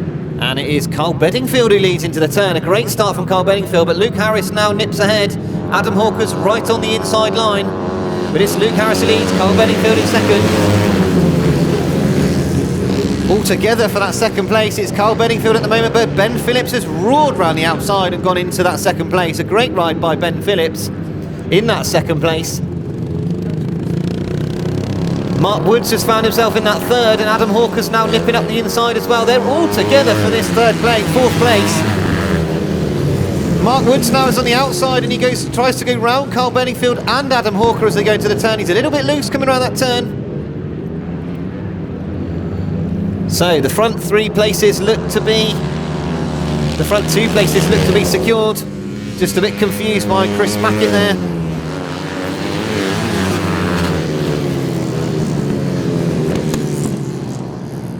So Chris Mackett, one of the tail enders at the back, problems early on in the race. But you can see he's quite quick, Chris Mackett, so he's causing Luke Harris a bit of trouble to get past. Not too much trouble though, because Luke Harris takes his first win of the afternoon. Ben Phillips comes home in 2nd, close on the line for 3rd, 4th, 5th, 6th and 7th. So the results of race 20, sponsored by Brian Bassett. It was a win for number 26, Luke Harris. 2nd place, number 34, Ben Phillips. 3rd place, number 50, Adam Hawker. 4th place, number 73, Carl Bedingfield. 5th place, number 24, Mark Woods. 6th place, number 247, Jordan Derrick. 7th place, number 22, Kenzie Cossey. 8th place, number 46, Austin Riches. 9th place, number 3, Lee Bassett. And 10th place, number 68, Chris Mackett. And the winning time, 1:14.03. Now we've got our Max Perry demonstration once again.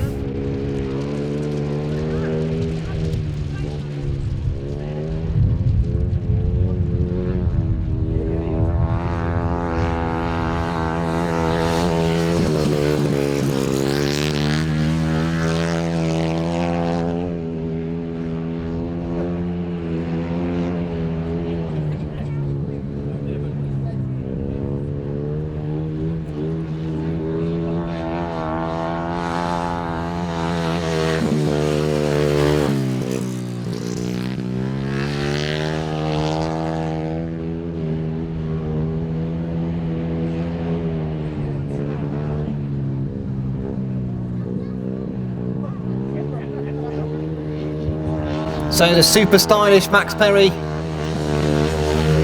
having another 4 laps here. Would have been fascinating to see him in that 250 class. We won't have to wait long to see him up against the adult 250s.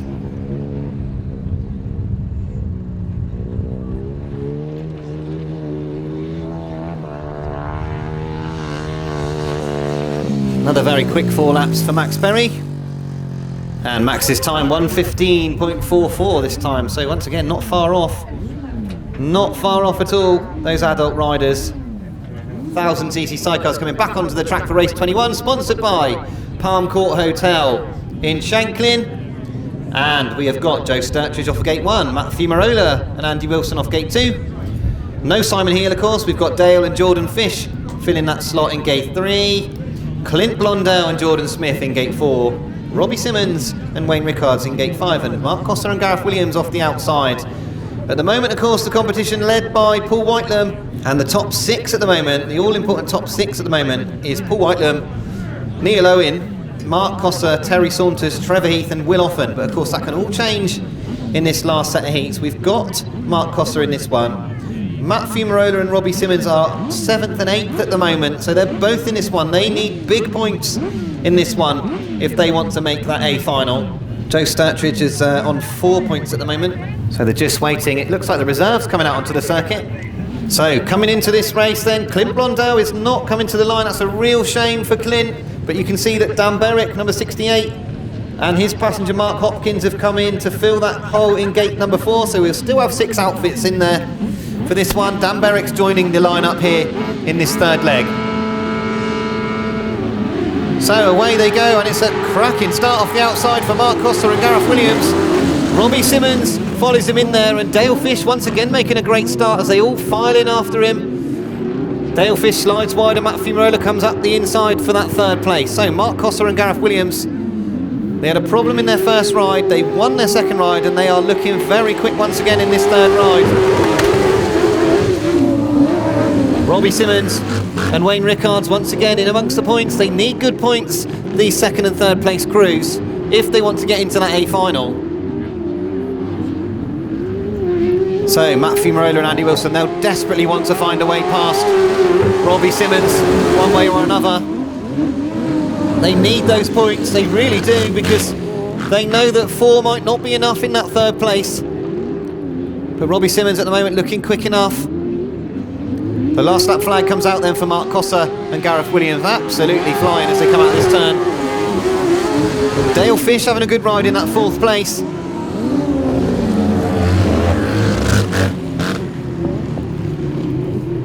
So round the pit bend for the final time for Mark Costa and Gareth Williams. Another comfortable win for the reigning British Masters champion. He takes the win. Robbie Simmons does hold on to that 2nd place. Valuable 5 points for him. Matthew Marola 3rd. Dale Fish will finish in 4th. Joe Sturtridge 5th. Dan Berwick in 6th. So the results of race 21, another incredibly fast race time from Mark Costa. Number 37 is the winner. 2nd place, number 9, Robbie Simmons and Wayne Rickards. 3rd place, number 15, Matthew Marola and Andy Wilson. 4th place, number 20, Dale Fish and Jordan Fish. 5th place, number 13, Joe Sturtridge and Sean Hoskin. And 6th place, number 68, Dan Berwick and Mark Hopkins.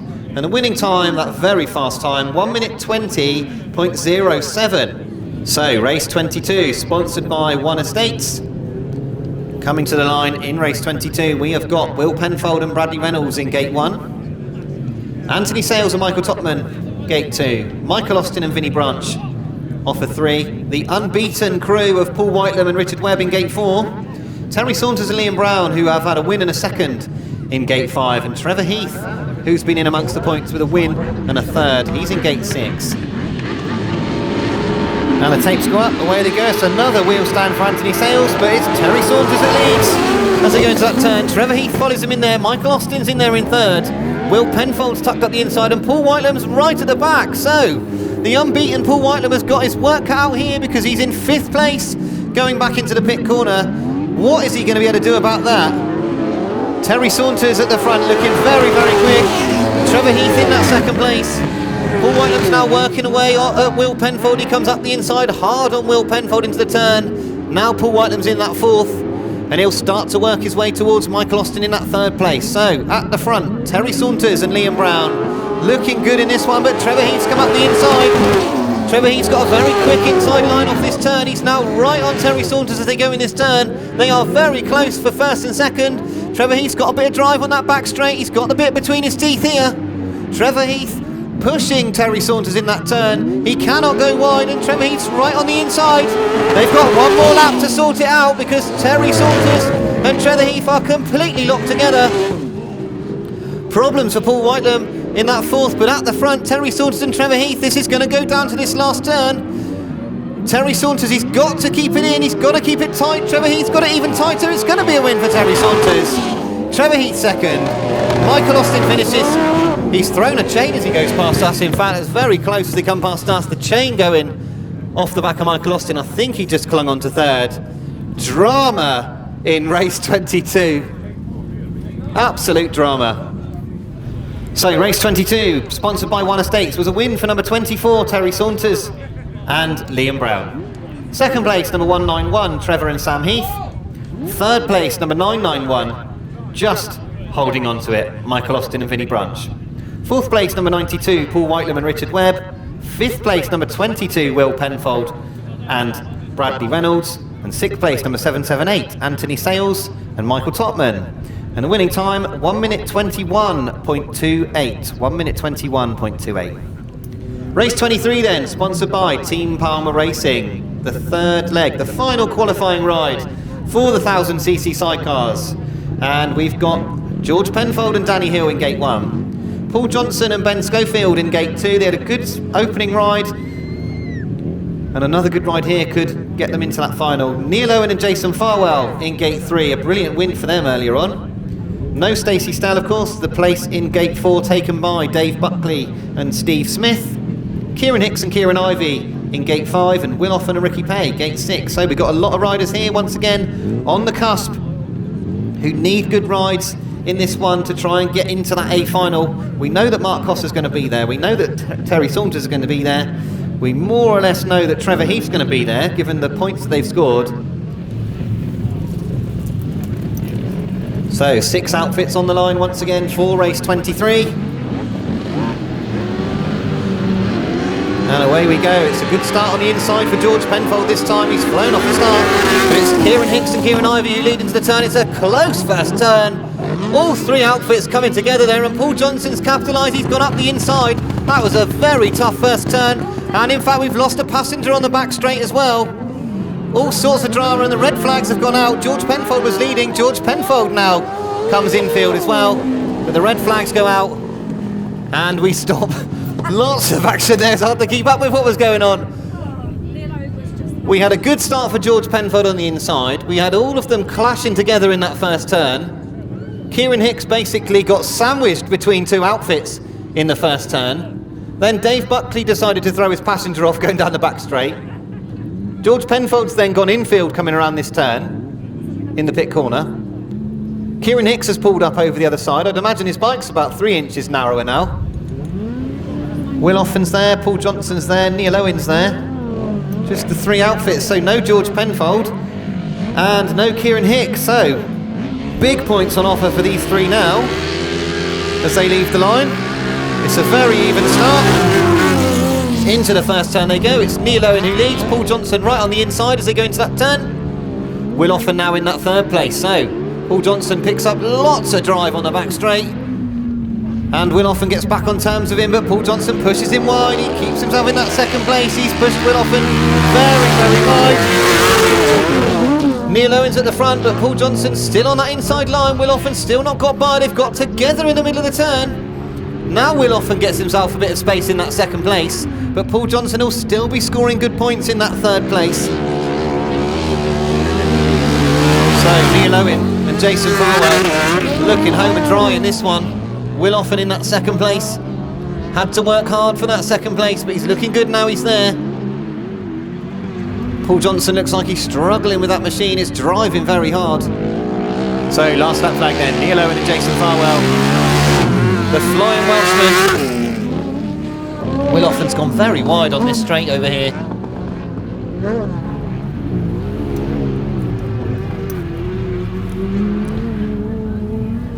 So I think for the first time this afternoon we haven't had a 6 rider start. Neil Owen takes a win. Will Offen finishes second. Paul Johnson will pick up valuable points for third. So the results, nice and easy this time, of race 23, sponsored by Team Palmer Racing. It was a win for number 12, Neil Owen and Jason Farwell, booking his place into that A final. Second place, number 80, Will Offen and Ricky Pay. Third place, number 7, Paul Johnson and Ben Schofield. And the winning time, 1:21.44. 1:21.44.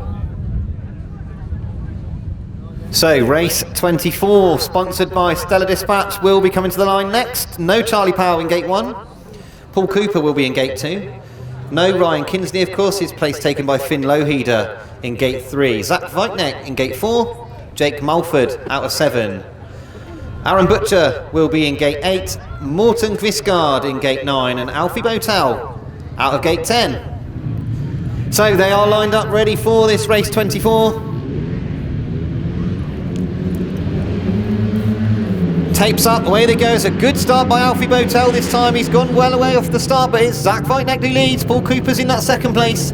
Alfie Botel's gone very wide into the turn. He's been forced even wider as he come round, and he's fallen on the green grass.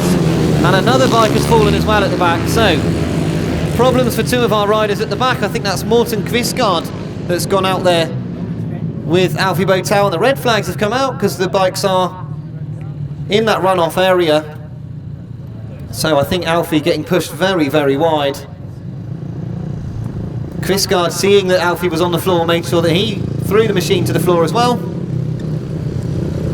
So I'll wait confirmation from the clerk of the course, but I'd imagine that he's more than happy to have all the riders back, given that it was a very close first turn. So we are back ready for race 24, sponsored by Stella Dispatch. Away we go. Zach Wajtknecht made a great start in the first one. He's made another good start this time, and he leads into the turn. Paul Cooper's there once again in that second place. And Alfie Botel this time in third. So Jake Mulford's come up the inside. He's gone past 2 of them. Brilliant first turn by Jake Mulford, and he goes roaring past Paul Cooper going into that turn, and now he's chasing after Zach Wajtknecht. So this is a good ride for Jake Mulford in the early part of this race. So Zach Wajtknecht, he'll be looking over behind his shoulder. He knows that Jake Mulford's there. He'll be able to hear him. Now Jake Mulford goes back round the outside. He's gone past him into this turn. A great ride by Jake Mulford as he goes sweeping by Zach Wajtknecht, but Wajtknecht comes again down the back straight. They're together into the turn, and Zach Wajtknecht goes back in front. Paul Cooper's watching this battle with intrigue in that third place, waiting for a mistake, but Zach Wajtknecht now pulled away a little bit. And Jake Mulford looks to be tiring a little bit because Paul Cooper's now come back on terms with him. And the once race leader might even lose his second place here because Paul Cooper's gone roaring around the outside of Jake Mulford into this turn. Zach Wajtknecht's definitely going to win it, but it's going to be close on the line. It's Paul Cooper for second. Jake Mulford finishes up third. Fourth place is going to be close. It's Aaron Butcher for fourth, Botel fifth. So the results of race 24, it was a win for number 109, Zach Wajtknecht, but he was made to work for it. Second place, number 11, Paul Cooper. Third place, number 72, Jake Mulford. Fourth place, number 20, Aaron Butcher. Fifth place, number 202, Alfie Botel. And sixth place, number 66, Finn Loheder. No other finishers. The winning time, 106.41. 106.41. And race 25, once again, sponsored by Stella Dispatch. Theo Piper out of gate 1, Daniel Winterton gate 2, no gate 3 this time. Chad Wurtzfeld's been very impressive, he's out of gate 4 this time. Kenneth Hanson in gate 7 and Jakob Bukhave in gate 8. Tony Atkin is in gate 9 and the unbeaten James Shanes right on the outside this time. Is he going to be able to make the start and sweep round the outside of all of them?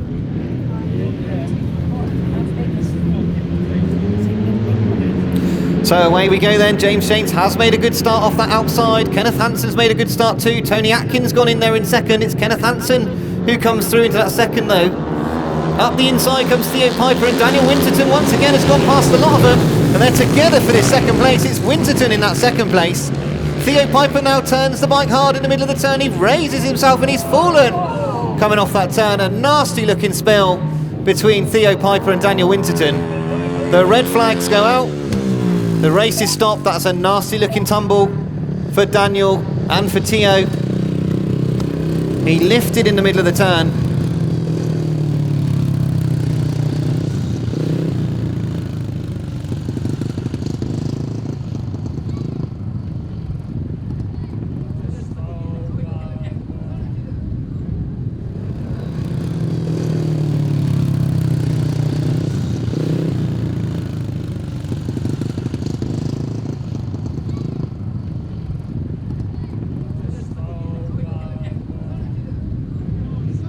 So here we go with race 25. The riders coming to the line. James Shanes takes his place in gate 10, right on the outside first of all. On the line. So James Shanes, gate 10, unbeaten so far. Can he make it 3 out of 3? Tapes go up. It is James Shanes who leads down the back straight. Jakob Bukhave has followed him in there though. Tony Atkins in third, and Chad Wurtzfeld comes through into that third place. He goes into second as well. In fact, Chad Wurtzfeld's come right the inside of everybody. He throws it into this pit corner, and Shanes and Wurtzfeld are absolutely neck and neck going around that turn. A brilliant pit corner from Chad Wurtzfeld, who leads down the back straight. So what can James Shanes do? This is the first time he's been headed this afternoon. He throws it into the turn. Chad Wurtzfeld though, he leads James Shanes at the moment. This is a real turn up for the books because Shanes has been unbeaten so far this afternoon. But at the moment, Chad Wurtzfeld is looking absolutely fantastic at front. James Shanes though closes going into that turn. Using all of his experience, he's got up the inside, he's made a gap. It's close, they come past us, there's one more lap to go. Shanes now goes into the lead. A great ride by James Shanes up the inside. He's now got back in front of Chad Wurtzfeld. A brilliant race between these two. It looks like Chad Wurtzfeld's going to have another go, but James Shanes has got it sewn up. He's coming around, he takes the win. Chad Wurtzfeld second. Third place goes to Kenneth Hanson. Tony Atkin fourth. Fifth place, Jakob Bukhave. A fantastic race between James Shanes and Chad Wurtzfeld, and that was only a qualifying race. What are they going to come up with in the final? So the results of race 25, sponsored by Stella Dispatch, a brilliant race, but it was a win for number 93 James Shanes. Second place number 69 Chad Wurtzfeld. Third place number 333 Kenneth Hanson. Fourth place number 10 Tony Atkin. And fifth place, number 79, Jakob Bukhave. The winning time, 105.38, 105.38. And now we move over to race 26, sponsored by RJC Autos, the Open 500 Solos, third leg. And we're expecting to see Wayne Broadhurst out of gate 1, Luke Tuck out of gate 2, Jason Prynne out of gate 4, no gate 3 of course, Stuart Mears not here today, Dean Cutler, David Hollingsby, Tim Kernock, Steve Tideswell coming in for James Peters, Paul Bowen, and no Dave Mears in gate 10. So, been very entertaining this open class this afternoon. Some very even races, away they go. It's a good start from the outside for Paul Bowen. Jason Prynne and Wayne Broadhurst have gone with him. It's Broadhurst who leads into the turn. Jason Prynne with that leg trailing style, gets it sideways, tucks it up the inside. Luke Tuck's fallen in the first turn, but it is Jason Prynne that leads. Wayne Broadhurst in that second place. Keeping an eye on Luke Tuck. I think he's going to be able to get back on the machine, or can I see a red flag? I'm not sure really. No, just yellow flag, so we are carrying on. Jason Prynne with a healthy lead in front of Wayne Broadhurst at the moment. He's obviously sorted that machine out, because it's looking very quick this time. As Tim Kernock's now come through into that second place. Paul Bowen has settled into the fourth position. So, Jason Prynne really leading this one well. Tim Kernock and Wayne Broadhurst though, that's where my eyes are at the moment, because they're battling, and Wayne Broadhurst has come up the inside of Tim Kernock and he's gone by him as they come past us. So Wayne Broadhurst back into second place. Will Tim Kernock have an answer for him on this final lap? Paul Bowen in fourth place isn't too far away either. Jason Prynne has slowed a little at the late stage of this race, but I think he's got it all in hand as they come around this final turn. It is a win for Jason Prynne. Wayne Broadhurst finishes second. Very close on the line for third and fourth. Paul Bowen, I think, just ahead of Tim Kernock. Dean Cutler fifth. David Hollingsby finishing sixth. So the results of race 26, sponsored by RJC Autos. It was a win for number 25, Jason Prynne. Second place, number 158, Wayne Broadhurst. Third place, number 67, Paul Bowen. Fourth, number 726, Tim Kernock. Fifth place, number 57, Dean Cutler. Sixth place, number 5, David Hollingsby. And seventh place, number 4, Steve Tideswell. Winning time for Jason Prynne, 1 minute 14.56. as we go to race 27, sponsored by SBS EPOS. Barry Coates comes in for Morton Quistgaard, and Nigel Coates comes in for Aaron Butcher. No Finn Loheeder in 9, and no Harry Gent, but away they go. It's Liam Ashcroft who's made a brilliant start as they leave, and it's his brother Ryan who's up there in second. Nigel Coates is in there in third. So Ryan Ashcroft goes up the inside of Liam Ashcroft, and it's Ryan Ashcroft who now leads. Liam goes a little bit wide. Ryan, of course, won his second race. Nigel Coates is there in second, and Graham Brown's in third. So another good ride here from Ryan Ashcroft. This will see him comfortably into that A final. Graham Brown's now gone up the inside of Nigel Coates to take over that second place. But Nigel Coates isn't done yet. He's having another go at Graham Brown for that second. Will Thirlby's now come on terms with Liam Ashcroft for this fourth place. So the last lap flag being made ready for Ryan Ashcroft. A good ride this. Still Will Thirlby and Liam Ashcroft squabble over that fourth and fifth place. One more lap for Ryan Ashcroft then.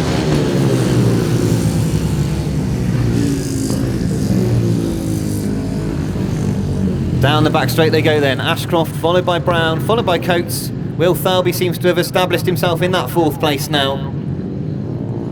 Around the final turn, and it is another win, a second win of the afternoon for Ryan Ashcroft. Second place to Graham Brown. Nigel Coates third, Will Thirlby fourth, Liam Ashcroft fifth, Barry Coates in sixth, Jordan Knoll in seventh, and we've got our eighth place finisher Daniel Broughton. So the results of race 27, sponsored by SBS EPOS. It was a win for number 45, Ryan Ashcroft. Second place, number 3, Graham Brown. Third place, number 7, Nigel Coates. Fourth, number 47, Will Thirlby. Fifth place, number 83, Liam Ashcroft. Sixth place, number 77, Barry Coates. Seventh place, number 95, Jordan Knoll. And eighth place, number 15, Daniel Broughton. And the winning time, 1 minute 14.63. 1:14.63. So, very comparable times there. Ryan Ashcroft, he has been going well at the late stage of this meeting.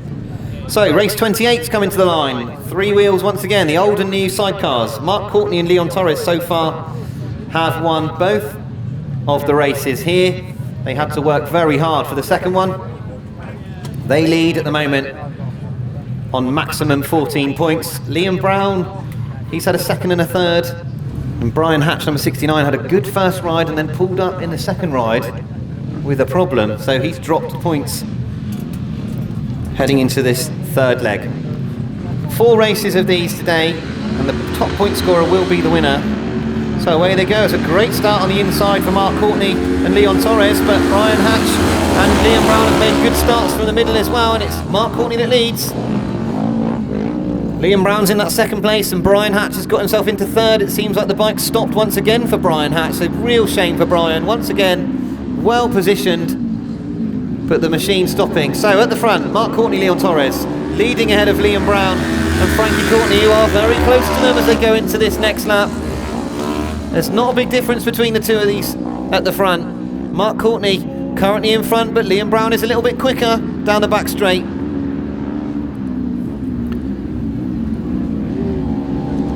So Mark Courtney's gone a little bit wide, and Liam Brown's right on terms with him. They got very close as they came towards us. Liam seems a little bit quicker off the turns at the moment, and he's once again quicker coming off the turn. But Mark Courtney seems to have it covered. As they go back into this turn, you see Mark, he's much quicker into the turn, Mark Courtney, but that does seem to push him wide coming off this turn, and Liam Brown's able to hold the machine a little bit tighter, cover a little bit less ground. One more lap to go then. Will Liam Brown be able to get the better of Mark Courtney on this final lap? He knows where he's going to ride. We've got a passenger on the floor in front of us here, who has thankfully moved out the way. So with the yellow flags out, there won't be any more overtaking. It is Mark Courtney that takes the win. Liam Brown finishes second. Chris Tyrrell and Willow Jeffrey will take third.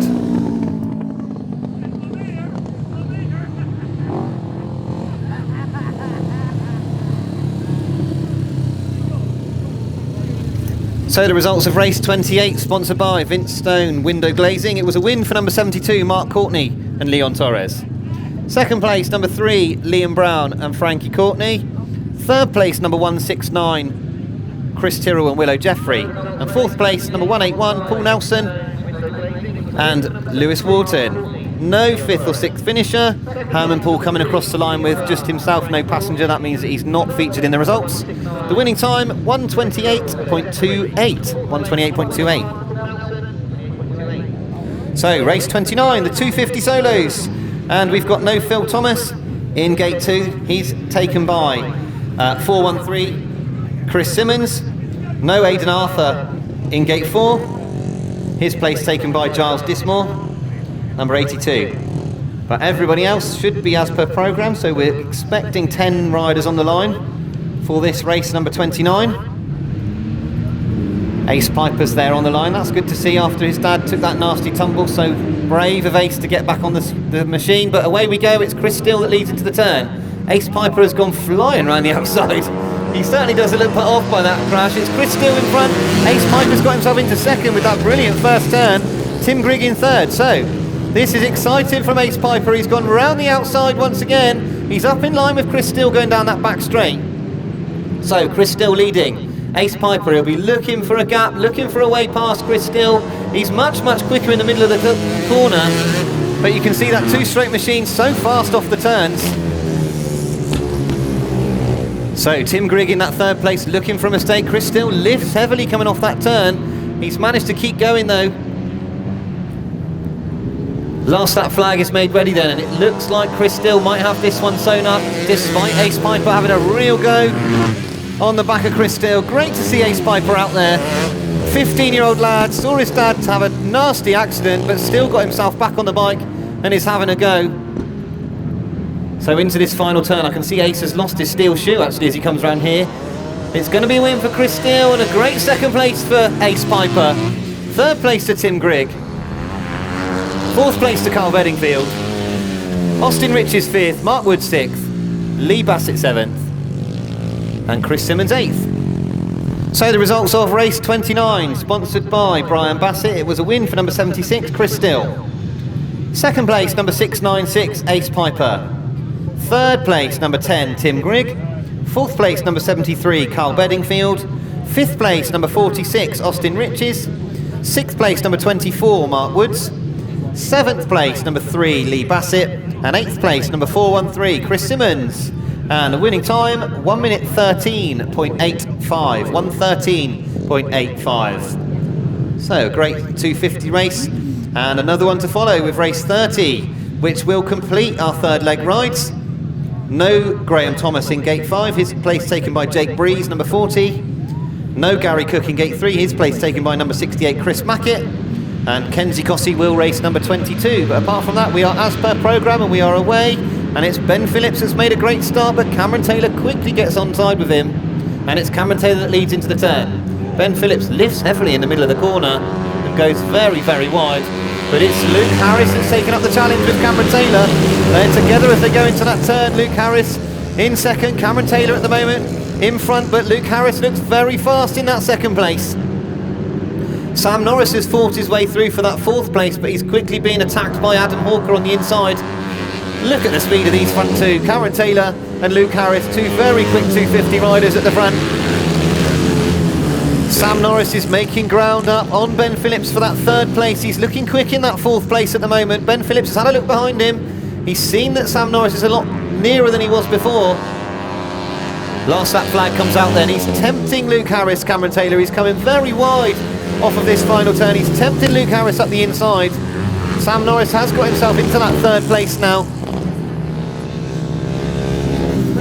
So, problems for Chris Mackett on this final corner, but it's going to be a win, I think, for Cameron Taylor. He takes the win. Luke Harris finishes 2nd. 3rd place will be Sam Norris. 4th place to Ben Phillips, number 34. Adam Hawker, Kenzie Cossey, Jake Breeze.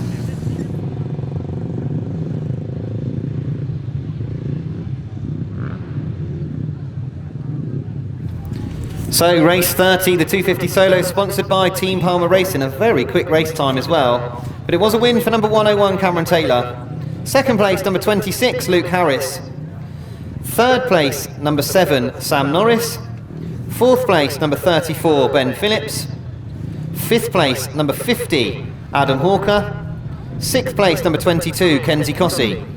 7th place, number 40, Jake Breeze. 8th place, number 247, Jordan Derrick. 9th place, number 68, Chris Mackett. And the winning time, 1 minute 10.91. 1 minute 10.91, the fastest 250 race of the day by a considerable gap as well.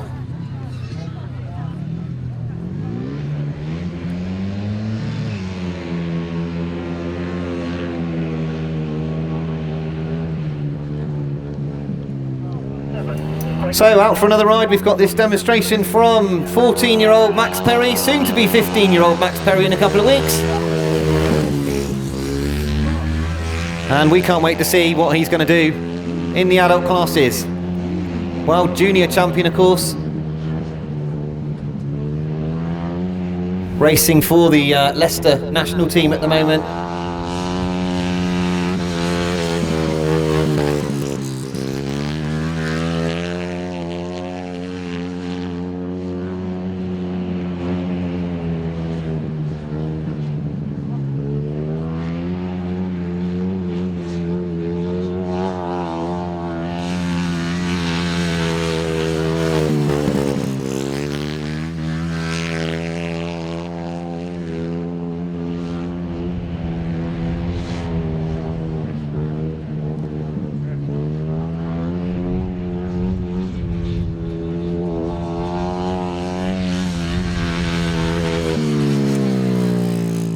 So well done to Max.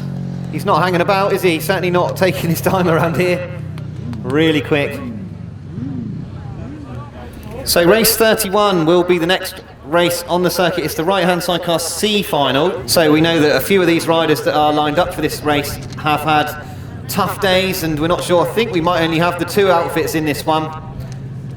Number 20, Dale Fish and Jordan Fish come to the line, and Anthony Sales and Michael Topman as well. So just the 2 outfits surviving for the C final.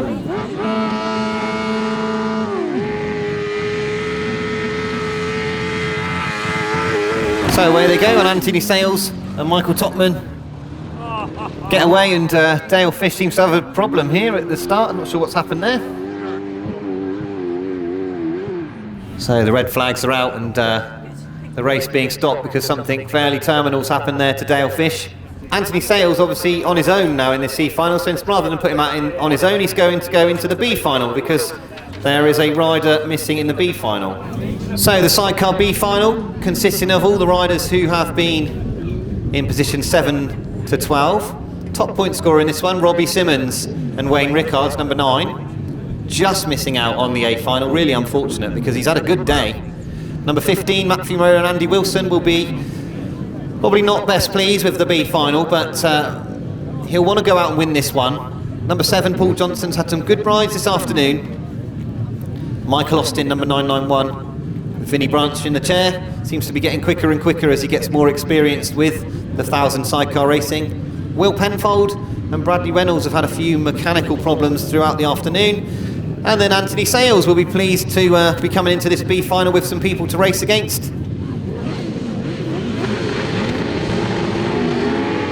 So away they go, a huge wheel stand on the outside for Matt Fumarola, but he's still gone quick. A big accident in front of us here. Anthony Sales has gone over, coming off the start. They've all gone charging into the turn. 247. And the red flags are out. Will Penfold was in front at that point, but everyone has slowed up quickly. So problems for Anthony Sales and Michael Topman coming off this line, this start line here.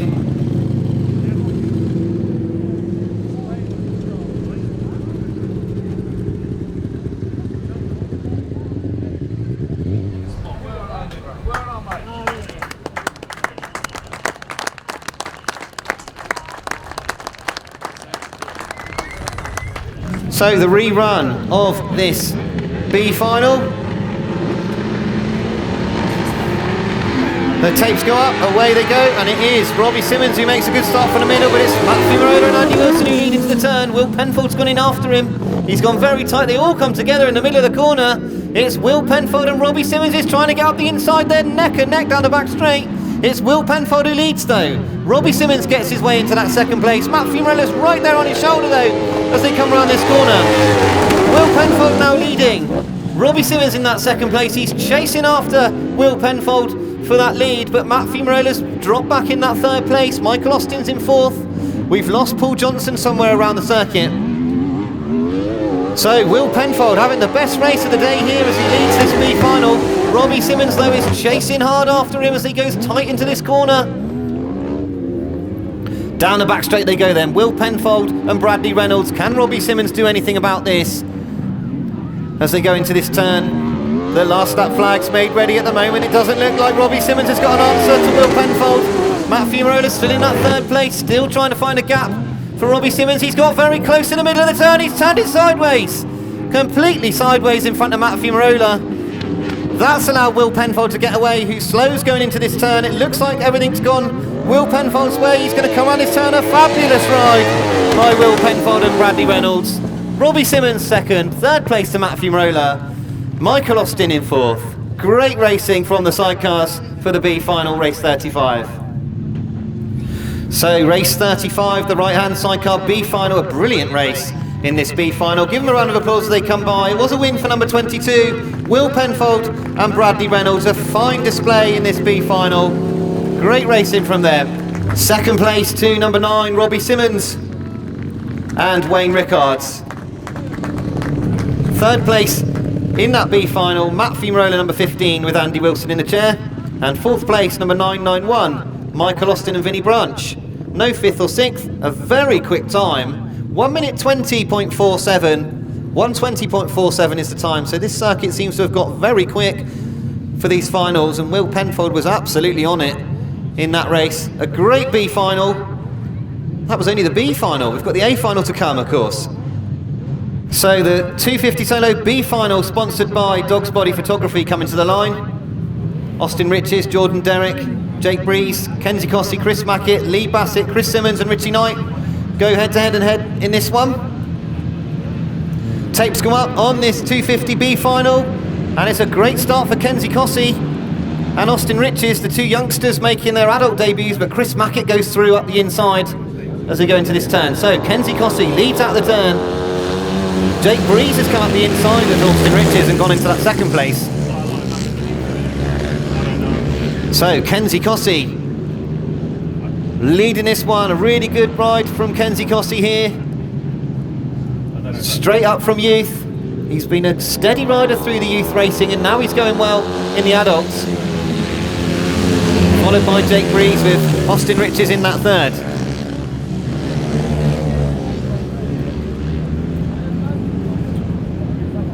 So the last lap flag being made ready then for Kenzie Cossey. Jake Breeze, no answer to him in that second place. Jordan Derrick is looking lively in that fourth place as he tries to come round the outside of Austin Riches. Almost runs out of room. Manages to stop the machine right on the outside. But Kenzie Cossey, number 22, a great ride here in this B final. Great to see him at the front. Round he comes for the final time. It's going to be a B final win. A great win for Kenzie Cossey. Second place to Austin Riches with Jake Breeze third. Very close between Chris Mackett and Jordan Derrick. So the results of race 32, sponsored by Dog's Body Photography, the 250 solo B final. It was a win for number 22, Kenzie Cossey. Second place, number 46, Austin Riches. Third place, number 40, Jake Breeze. Fourth place, number 68, Chris Mackett. And fifth place, number 247, Jordan Derrick. Sixth place, number 413, Chris Simmons. The winning time, 1 minute 16.22, 1:16.22. Now we move our attention over to the open solo B final. Dean Cutler, number 57, Steve Tideswell, number 4, Daniel Broughton, David Hollingsby, Jordan Knoll and Luke Tuck. 6 riders in this B final. So away we go with this open solo B final, and it is Dean Cutler and Luke Tuck that lead them into the turn. Top point scorer going into this race, Dean Cutler. Nice to see him back going so well. But it's Luke Tuck that leads off this turn, narrowly in front of Dean Cutler. Jordan Knoll is in that third place. So Luke Tuck, number 89, leading the way at the moment. Had a fall earlier on, but he's obviously not feeling too many ill effects from that fall. But Dean Cutler's keeping him Rio keeping him honest on that inside. He's pushed him wide, he's got past him. That's a good move from Dean Cutler, getting up the inside of Luke Tuck there. And they go together into that pit corner. They're completely neck and neck in the middle of the corner, but now Dean Cutler breaks away and he'll look to establish himself, but Luke Tuck's very quick down the back straight. Back into this bottom turn, Dean Cutler, he's riding this turn well, right in the middle of the circuit. One more lap to hang on. Can Luke Tuck do anything about him in this last lap as they go into the pit corner? It looks as though Dean Cutler's got enough space between himself and Luke Tuck heading into this final corner. I think he's going to cling on to this B final. Round the turn they come. It's going to be a win in this B final for Dean Cutler. Brilliant win for him. Luke Tuck comes second. Jordan Knoll third. Fourth place to Steve Tideswell. Fifth place to Daniel Broughton. And David Hollingsby sixth. So the results of race 33, the Open Solo B final, sponsored by Dog's Body Photography. It was a win for number 57, Dean Cutler. Second place, number 89, Luke Tuck. Third place, number 95, Jordan Knoll. Fourth place, number 4, Steve Tideswell. Fifth place, number 15, Daniel Broughton. And sixth place, number 5, David Hollingsby. And the winning time, 1 minute 18.75, 1:18.75. And we move to race 34, sponsored by Stella Dispatch, the Elite Solo B final. And we are expecting to see, in this Elite Solo, Aaron Butcher, number 20, I can see him going to the line. Theo Piper has qualified, but we know he was quite badly knocked about earlier. I think that is Theo going onto the circuit, possibly. No, I think that's somebody else. Morton Quisgard, I think, coming out onto the line. Alfie Botel, I can see. And it looks like Finn Lowhider as well. We've got one more race, the old and new Sidecars, leg 4, and then we've got the big finals at the end of the day. Away they go then. And it's Aaron Butcher that makes a good start, but Alfie Botel has gone into the lead as they hit the corner. So Alfie Botel, he leads into the turn. And Butcher's in that second place. It's number 66, Finn Lowhider at the moment, who's in that third. And Morton Quisgard fourth. So Alfie Botel out in front. But Aaron Butcher's there, he's still close, he's still not letting him go.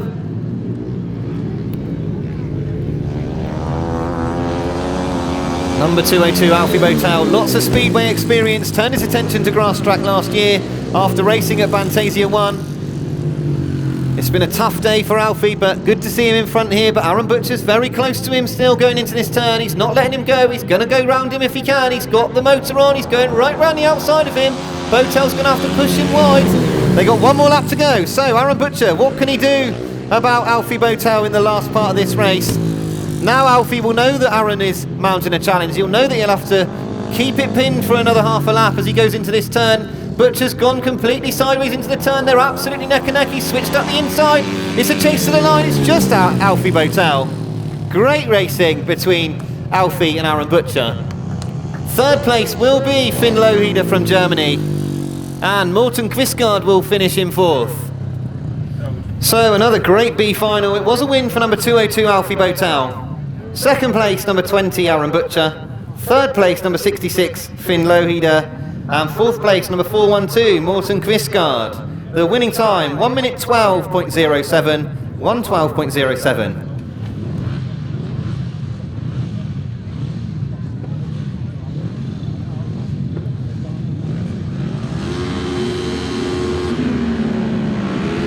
So away we go with this last of the old and new sidecars, and it's Mark Courtney and Leon Torres who lead into the first turn. They've won every one of the 3 races so far. They really, barring any disasters, can't be stopped here.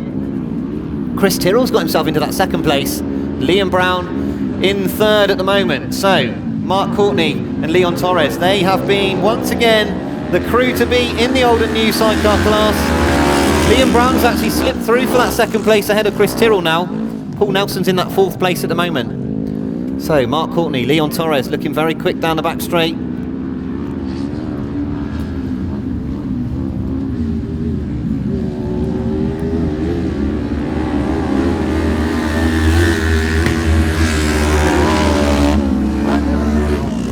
So this is looking like it's going to be 4 wins out of 4 for Mark Courtney and Leon Torres. They won Bantasia 1, they look like they're going to win Bantasia 2 as well. A nice trophy to take back to Cornwall with them. One more lap to go, Liam Brown in that second place. He's still got the A final to go, on the back of Terry Saunders of course.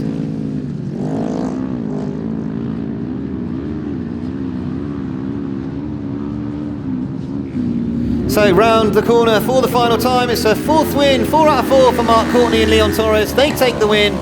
Liam Brown in 2nd, 3rd place to Chris Tyrrell, and Paul Nelson in 4th. So the results of race 36, the old and new sidecar sponsored by Vintstone Window Glazing. It was a win for number 72, Mark Courtney and Leon Torres, and that gives them the win overall as well. 2nd place, number 3, Liam Brown and Frankie Courtney. 3rd place, number 169, Brian Hatch, and 169 is Chris Tyrrell and Willow Jeffrey, and 4th place, number 181, Paul Nelson and Lewis Wharton. And the winning time, 1 minute 28.53, 128.53. So next up, we'll have the first of our big finals, the 250 solo final, sponsored by Dog's Body Photography. And contesting that final will be 101 Cameron Taylor, 76 Chris Still, 26 Luke Harris, 50 Adam Hawker, 10 Tim Grigg, 7 Sam Norris, Ace Piper number 696, Carl Bedingfield, Mark Woods and Ben Phillips. So away we go with this 250 solo final, and it's Luke Harris and Cameron Taylor that lead off the line. It's Cameron Taylor that noses in front. Luke Harris attacks on the outside as they go into this turn. He's going to have to go right the way around the outside. But it is Cameron Taylor and Luke Harris locked together as they come past us. Tim Griggs in that 3rd place. Ben Phillips is just... Oh, he stopped as he goes in that turn, Ben Phillips. I think he lost a chain. But at the front, Cameron Taylor leading Luke Harris, but Harris is up the inside. They are together as they go into this turn. Cameron Taylor in front, Luke Harris on the inside. He's going to try and come up the inside of him. Back into the pit turn then. Cameron Taylor leading currently, but can he hang on? Because Luke Harris is all over the back of him. The fight for 3rd place rages between Chris Still and Tim Grigg as well, but it is Cameron Taylor as he comes around the turn. He's got 1 more lap to go. He is looking like he's going to defend his Bantasia title at Bantasia 2. Chris Still is currently leading that battle for 3rd, but Tim Grigg is still all over him. Ace Piper's got himself into that 5th place. So round the turn for the final time, and it's going to be another win. It's going to be Cameron Taylor. He takes the 250 class. Luke Harris finishes 2nd. It's going to be close on the line. It's Tim Grigg who sneaks through for 3rd. Chris Still 4th. Ace Piper 5th. Adam Hawker 6th. Carl Bedingfield 7th. So the results of race 37, the 250 solo final. It was a win for number 101, Cameron Taylor. 2nd place, number 26, Luke Harris. 3rd place, number 10, Tim Grigg. 4th place, number 76, Chris Still. 5th place, number 696, Ace Piper. 6th place, number 50, Adam Hawker. And 7th place, number 73, Carl Bedingfield. And the winning time, 1:12.06. 1:12.06. And now we go to our Open 500 Solo A final, race 38.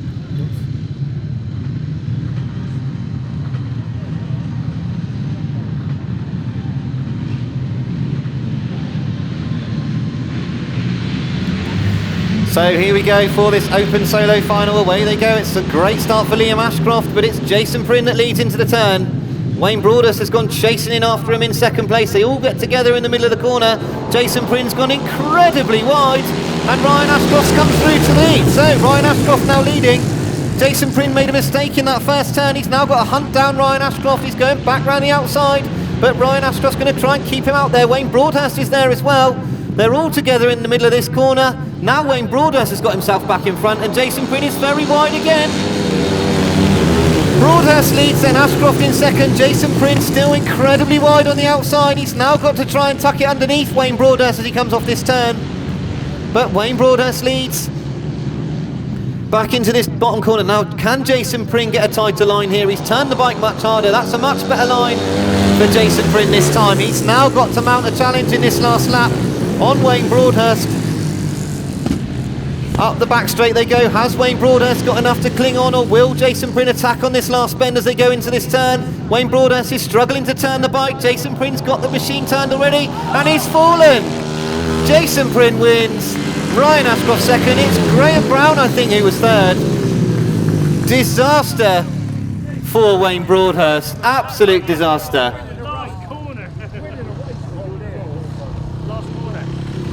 So a brilliant A final for the Open Solos. Disaster at the end for Wayne Broadhurst, but it was a win for number 25, Jason Prynne. 2nd place, number 45, Ryan Ashcroft. 3rd place, number 67, Paul Bowen.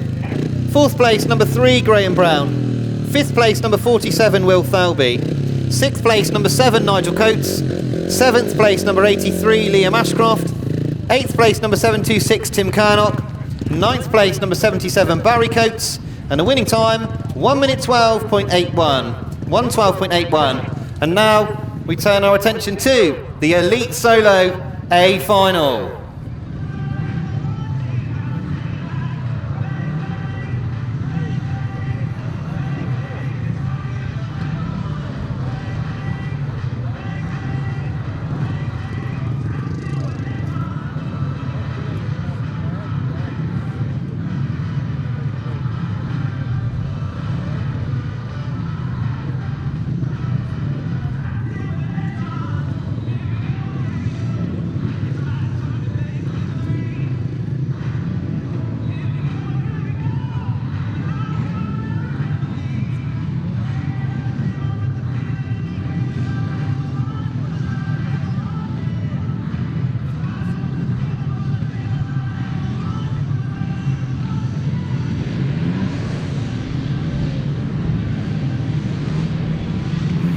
So here we go with this big Elite Solo final sponsored by Stella Dispatch, and away they go, and it's Zach Wajtknecht who shows he's made a great start, but it's James Shanes up the inside.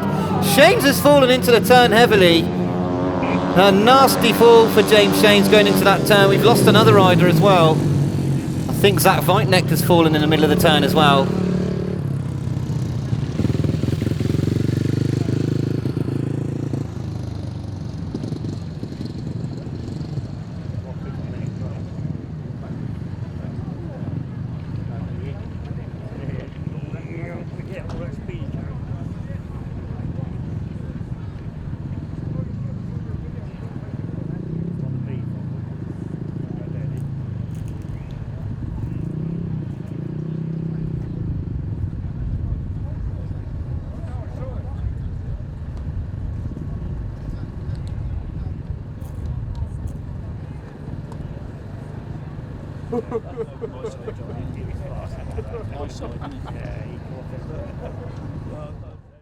Right, thanks everyone for sticking with us. Oh, such a shame it ended like that. We're all thinking about James and how he's doing and everything else, but yeah, such a shame because it was going so well. The riders just giving it everything today.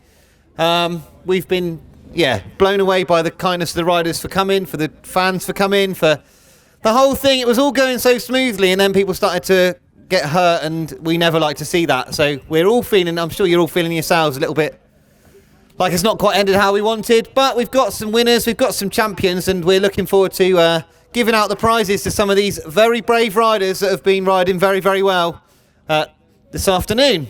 I think we'll go with the open solo first, if that's all right with you. So, 3rd place in the open solo class today, it's Paul Bowen. So well done, Paul.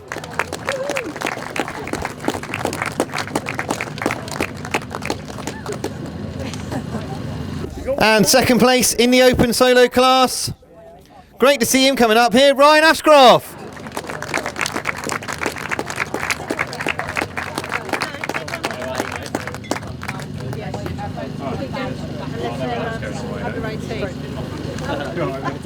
And the winner of the open solo class, Jason Prynne.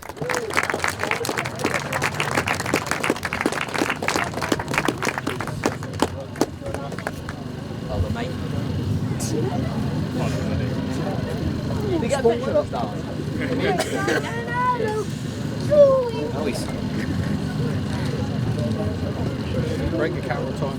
That's it. I'll try to get something like that. Right, I want to talk to Paul quickly, because don't go near Ryan. You might have to lean across. Paul, obviously new to Grasstrack, you must be delighted with 3rd place. Yeah, started off with a fall in my first one, typical me, but yeah, no, it was good, first proper race, enjoyed it. The lads in the final, it was good to sort of hang with them and get a 3rd place, so yeah, I'm chuffed. Yeah, brilliant stuff, Paul. And 2nd place, Ryan. It must be coming on my stag, did it, mate? Ryan Ashcroft, great racing. Obviously, you looked like you were in front at one point. It looked like you were going to win it all. Yeah, I was knackered, mate. Not as knackered as Wayne was. Yeah, no, it's just a bit of a rest there, didn't he? So, yeah. No, it's all right. It's all good. So pleased with that one, and obviously didn't quite catch this man next to you in the final. Yeah, no, I was sort of like, oh, he's getting a bit further away. Look up again. Oh, he's a bit further away again. It's like, oh, never mind. Yeah, couldn't have said it better myself. Jason, you always step at the top at our meetings. You do really well around here. You must like the track. Yeah, it's been a hard day. My engine fell to pits after a couple of races, so I got to thank Justin, my mechanic, and Mark and Roger Taylor for totally rebuilding it just about halfway through the meeting. But we got there in the end thanks to Wayne dying in the dust, so I'll take that. Yeah, spare a thought for Wayne Broadus. That's a tough one to swallow, that one, isn't it? But well done to our third, second and first in the open class.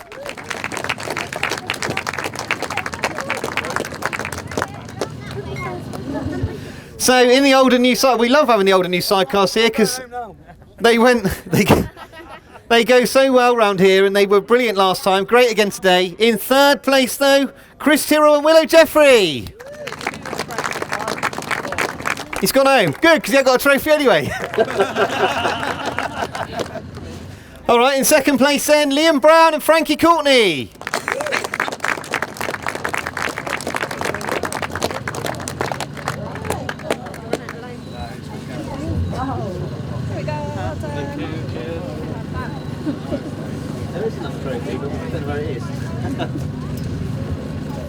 And the winners once again, the Michael Schumacher of the old and new sidecar class, Mark Courtney and Leon Torres.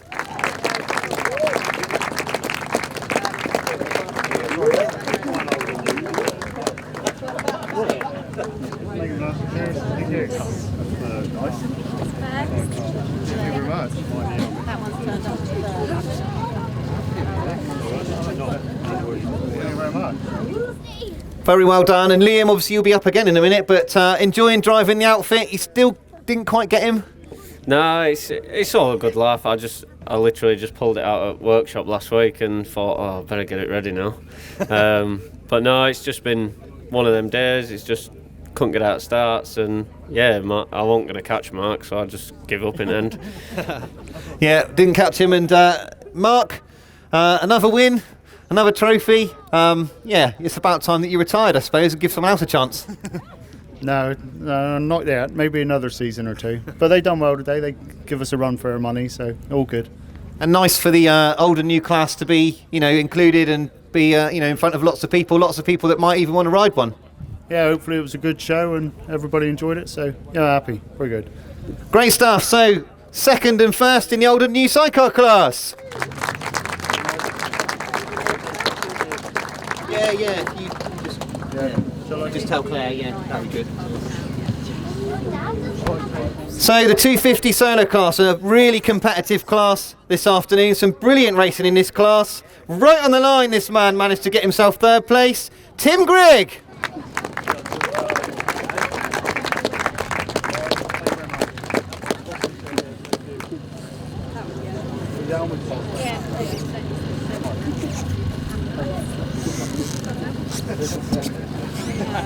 And second place in the 250 class, he really did push Cameron all the way, Luke Harris.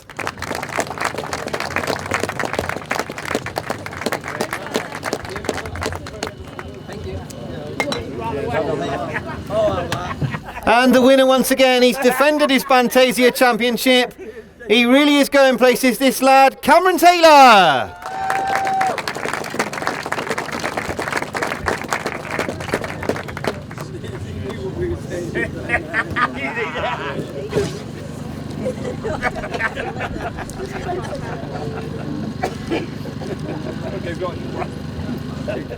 So Tim, great final, great ending to the final anyway. Yeah, I enjoyed that. It's always nice to have a go battle with somebody, wouldn't it, through the race. Myself and Chris had quite a few in the heats as well, so yeah, nice end to the day. Really a good end to the day, and Chris was flying as well, so good ending to the race. Luke, you did everything you could to get on terms with Cameron, but he just had enough, didn't he? Yeah, I've been trying to save it for the final all day, so just trying to get them little tweaks in the setup, and I wasn't really on the favoured engine today, which unfortunately went bang in practice. So no, it was good overall, and first 250 meeting of the year. So looking forward to what else is to come. Excellent, Luke and Cameron. Well, you make a habit of this. You won last week, won our meeting last year, another win. And what are we doing for the rest of the year? Is it more 250s? Yeah, I got a few 350 meetings booked in, but yeah, for the second meeting of the season, pretty good result. Happy with it. Good track. Big thanks to the club for putting on a good meeting. Thanks to Dad and Grandad. But yeah, good day. Great stuff, congratulations. So well done to Tim Grigg, Luke Harris and our champion, Cameron Taylor.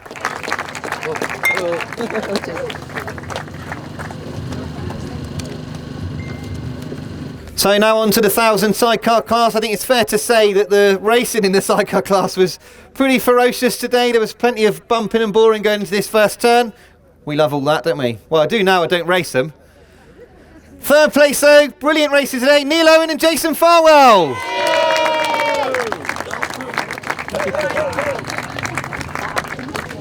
Don't give him that.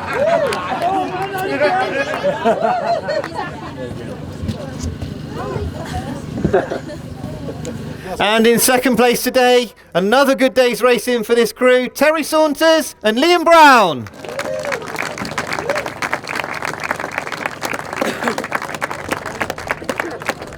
Gary's in the beer tent, Gary's here.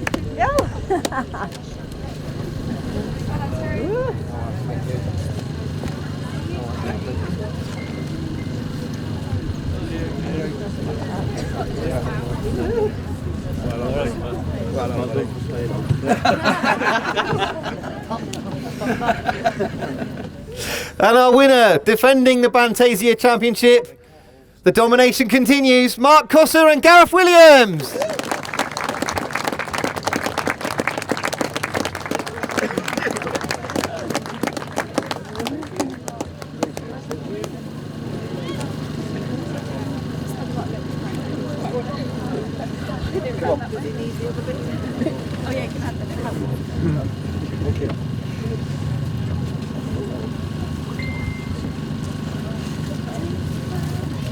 Well done, mate. Thank you. Well done, mate. Well done, Mark. Well done,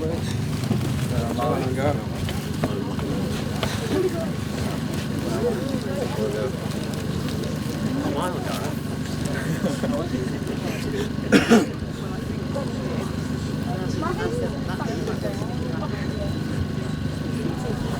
All good?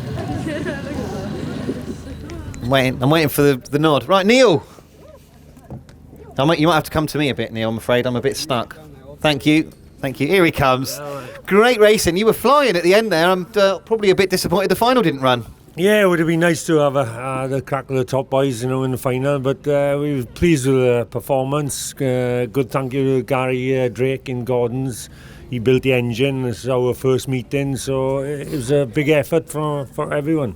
Yeah, obviously the sixth place, the top six in the Masters last year. I know that sore point for Liam, given what happened to Jason, but top six has pushed you on a little bit, hasn't it? Oh yeah, definitely. The work we've been doing on Gary and Gordon's, little tweaks on the engine, getting some more performance on the engine, and with us riding it, yeah, we definitely starting to move up the ladder a bit. Cracking stuff, cracking stuff. Well done for your third place. Now, I've spoke to Liam, so I'll catch you, Terry. First place last week, second this week, and who knows, the final didn't run, so who knows what would have happened in the final, but yeah, it's coming to you, this driving, isn't it? Yeah, it seems to be at the minute. Hopefully, having Liam as a passenger is always going to work well. Yeah, the driving, this must be a natural thing, I suppose, but don't expect it all every week. Pressure's on.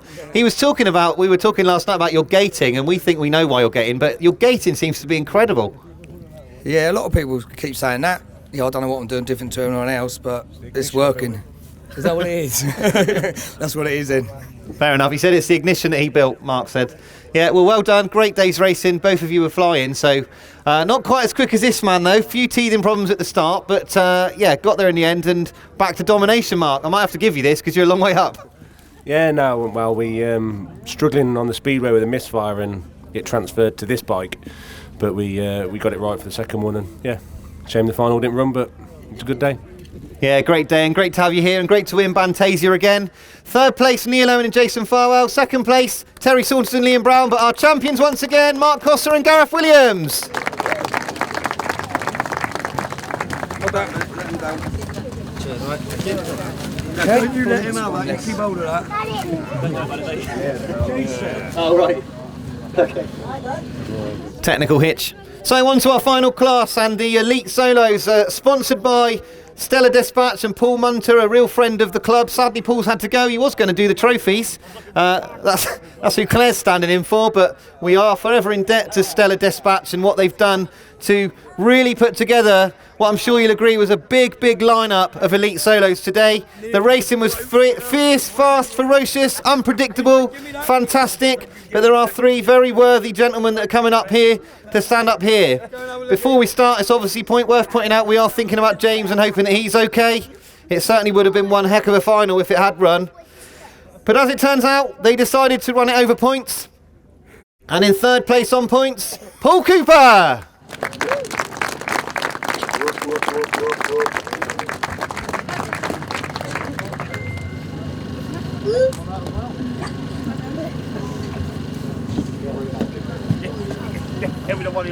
And 2nd place in the Elite Solo class, great to see him going so well, Chad Wertzfeld.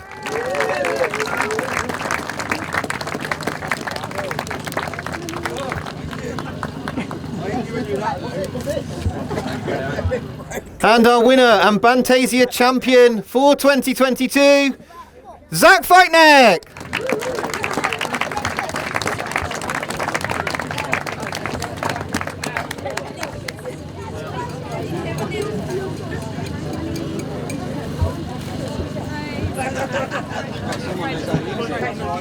We'll see. Well done, mate.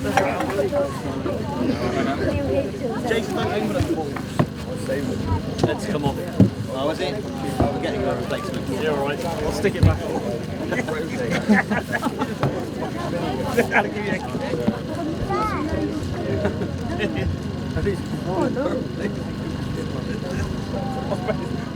So we'll go down to Paul first. So Paul, we had all of these riders here, these Speedway riders from across the country. We've ended up with 3 British grass trackers on the rostrum. Well, what else do you think? Foreigners can't ride in a crash track, can they? They really struggle. They have gone home. Yeah, well, yeah. First off, thank you very much to you guys and all you guys for setting up this meeting. It was really good to come, and my first time here, and you guys have done a great job. And thank you very much for all you spectators who've come, supporting the club, supporting us riders, and you guys who's still here now when you all could have cleared off and gone home. So thank you very much to everyone who's here as well. Thank you, guys. And also, I'd like to thank all my sponsors who helped me out prepare stuff over the winter and get ready for this season. And hopefully we can get on the rostrum a few more times in the year. Yeah, well, absolutely. I mean, it's a big lineup, and you've to come out 3rd with that sort of lineup, it's a great start, isn't it? It's a great start, yeah. Considering my age is probably more than these 2 put together, but still, yeah. No, it's great. I mean, I love riding my grass track. I've been doing a fair bit of flat tracking over the winter. Love getting back on the grass. It's really made me realise how much I've missed it, and really looking forward to a busy season in the UK as much as I can, and also abroad where I can go to. So yeah. Cracking stuff. Well done, Paul. Brilliant stuff. And Chad, from strength to strength at the moment. I know you were really looking forward to this one, and it pretty much went to plan, didn't it? A really good day.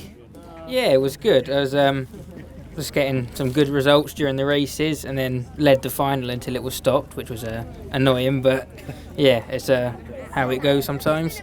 Yeah, it's how it goes. That is racing, but I mean, you must be really pleased with the pace you're showing up against what are world-class riders. Yeah, it was really good. We sort of came here happy if we got into the final, and then to be second's really good. Yeah, great stuff. Well done, Chad. And our champion, Zach Wajtknecht. Zach, great day's racing. Obviously, you really came into your own towards the 2nd and 3rd heats. Yeah, it was good. Just good first meeting, and it's always tough to try the bikes again and stuff. I was lucky to have a practice last weekend, but good meeting. British grass track in it, bit rough and bumpy sometimes, but no, it's a good track. Yeah, you love it, Zach. You love it, mate. You go so well on it. That's the trouble. It must, there must be somewhere back in the back of your mind that really it suits you. Yeah, definitely. Obviously, if you make the start, it's a lot easier. So just hope James is all right. I don't really know what happened. I think if my chain didn't come off, I would have stayed on. So, but no, great event. Well done to you guys and everyone that come. And good day. Apart from that. Yeah, apart from that. Well, thanks very much, guys. It's been great to see you racing 3rd, 2nd, and 1st in the Elite Solos. Well, that's about it for Bantasia 2. They're busy getting the kids drunk at the front here, I think. Thank you so much to everyone for sticking around and staying for a bit later, even though it's got cold. Hopefully you've enjoyed the meeting. Hopefully we can go from strength to strength together. As a Grasstrack family, that's what it's all about. We want to try and make Grasstrack brilliant once again, and we need your support with that. So thank you for coming. Thank you for all your support. Safe journeys home, and we will see you trackside very soon. So that's about it for Bantasia 2. It's all over. It's been a brilliant day's racing. There's been plenty of thrills, sadly some nasty spills as well, and our thoughts are with those fallen riders today. But we've seen some brilliant racing. We set out to have some world-class racing here at Bantasia 2, and I think that's what we've seen. The sidecars have been breathtaking. The elite solos have been just what we thought they would be. And it's now time to take it all down. So we've all got to stay here, get everything taken down, get ready for the next meeting on the 24th of July. Hopefully you've enjoyed this meeting, hopefully you've enjoyed Bantasia 2. Big thanks to Speedway Portal for putting it all together for us, and we hope to see you trackside very soon.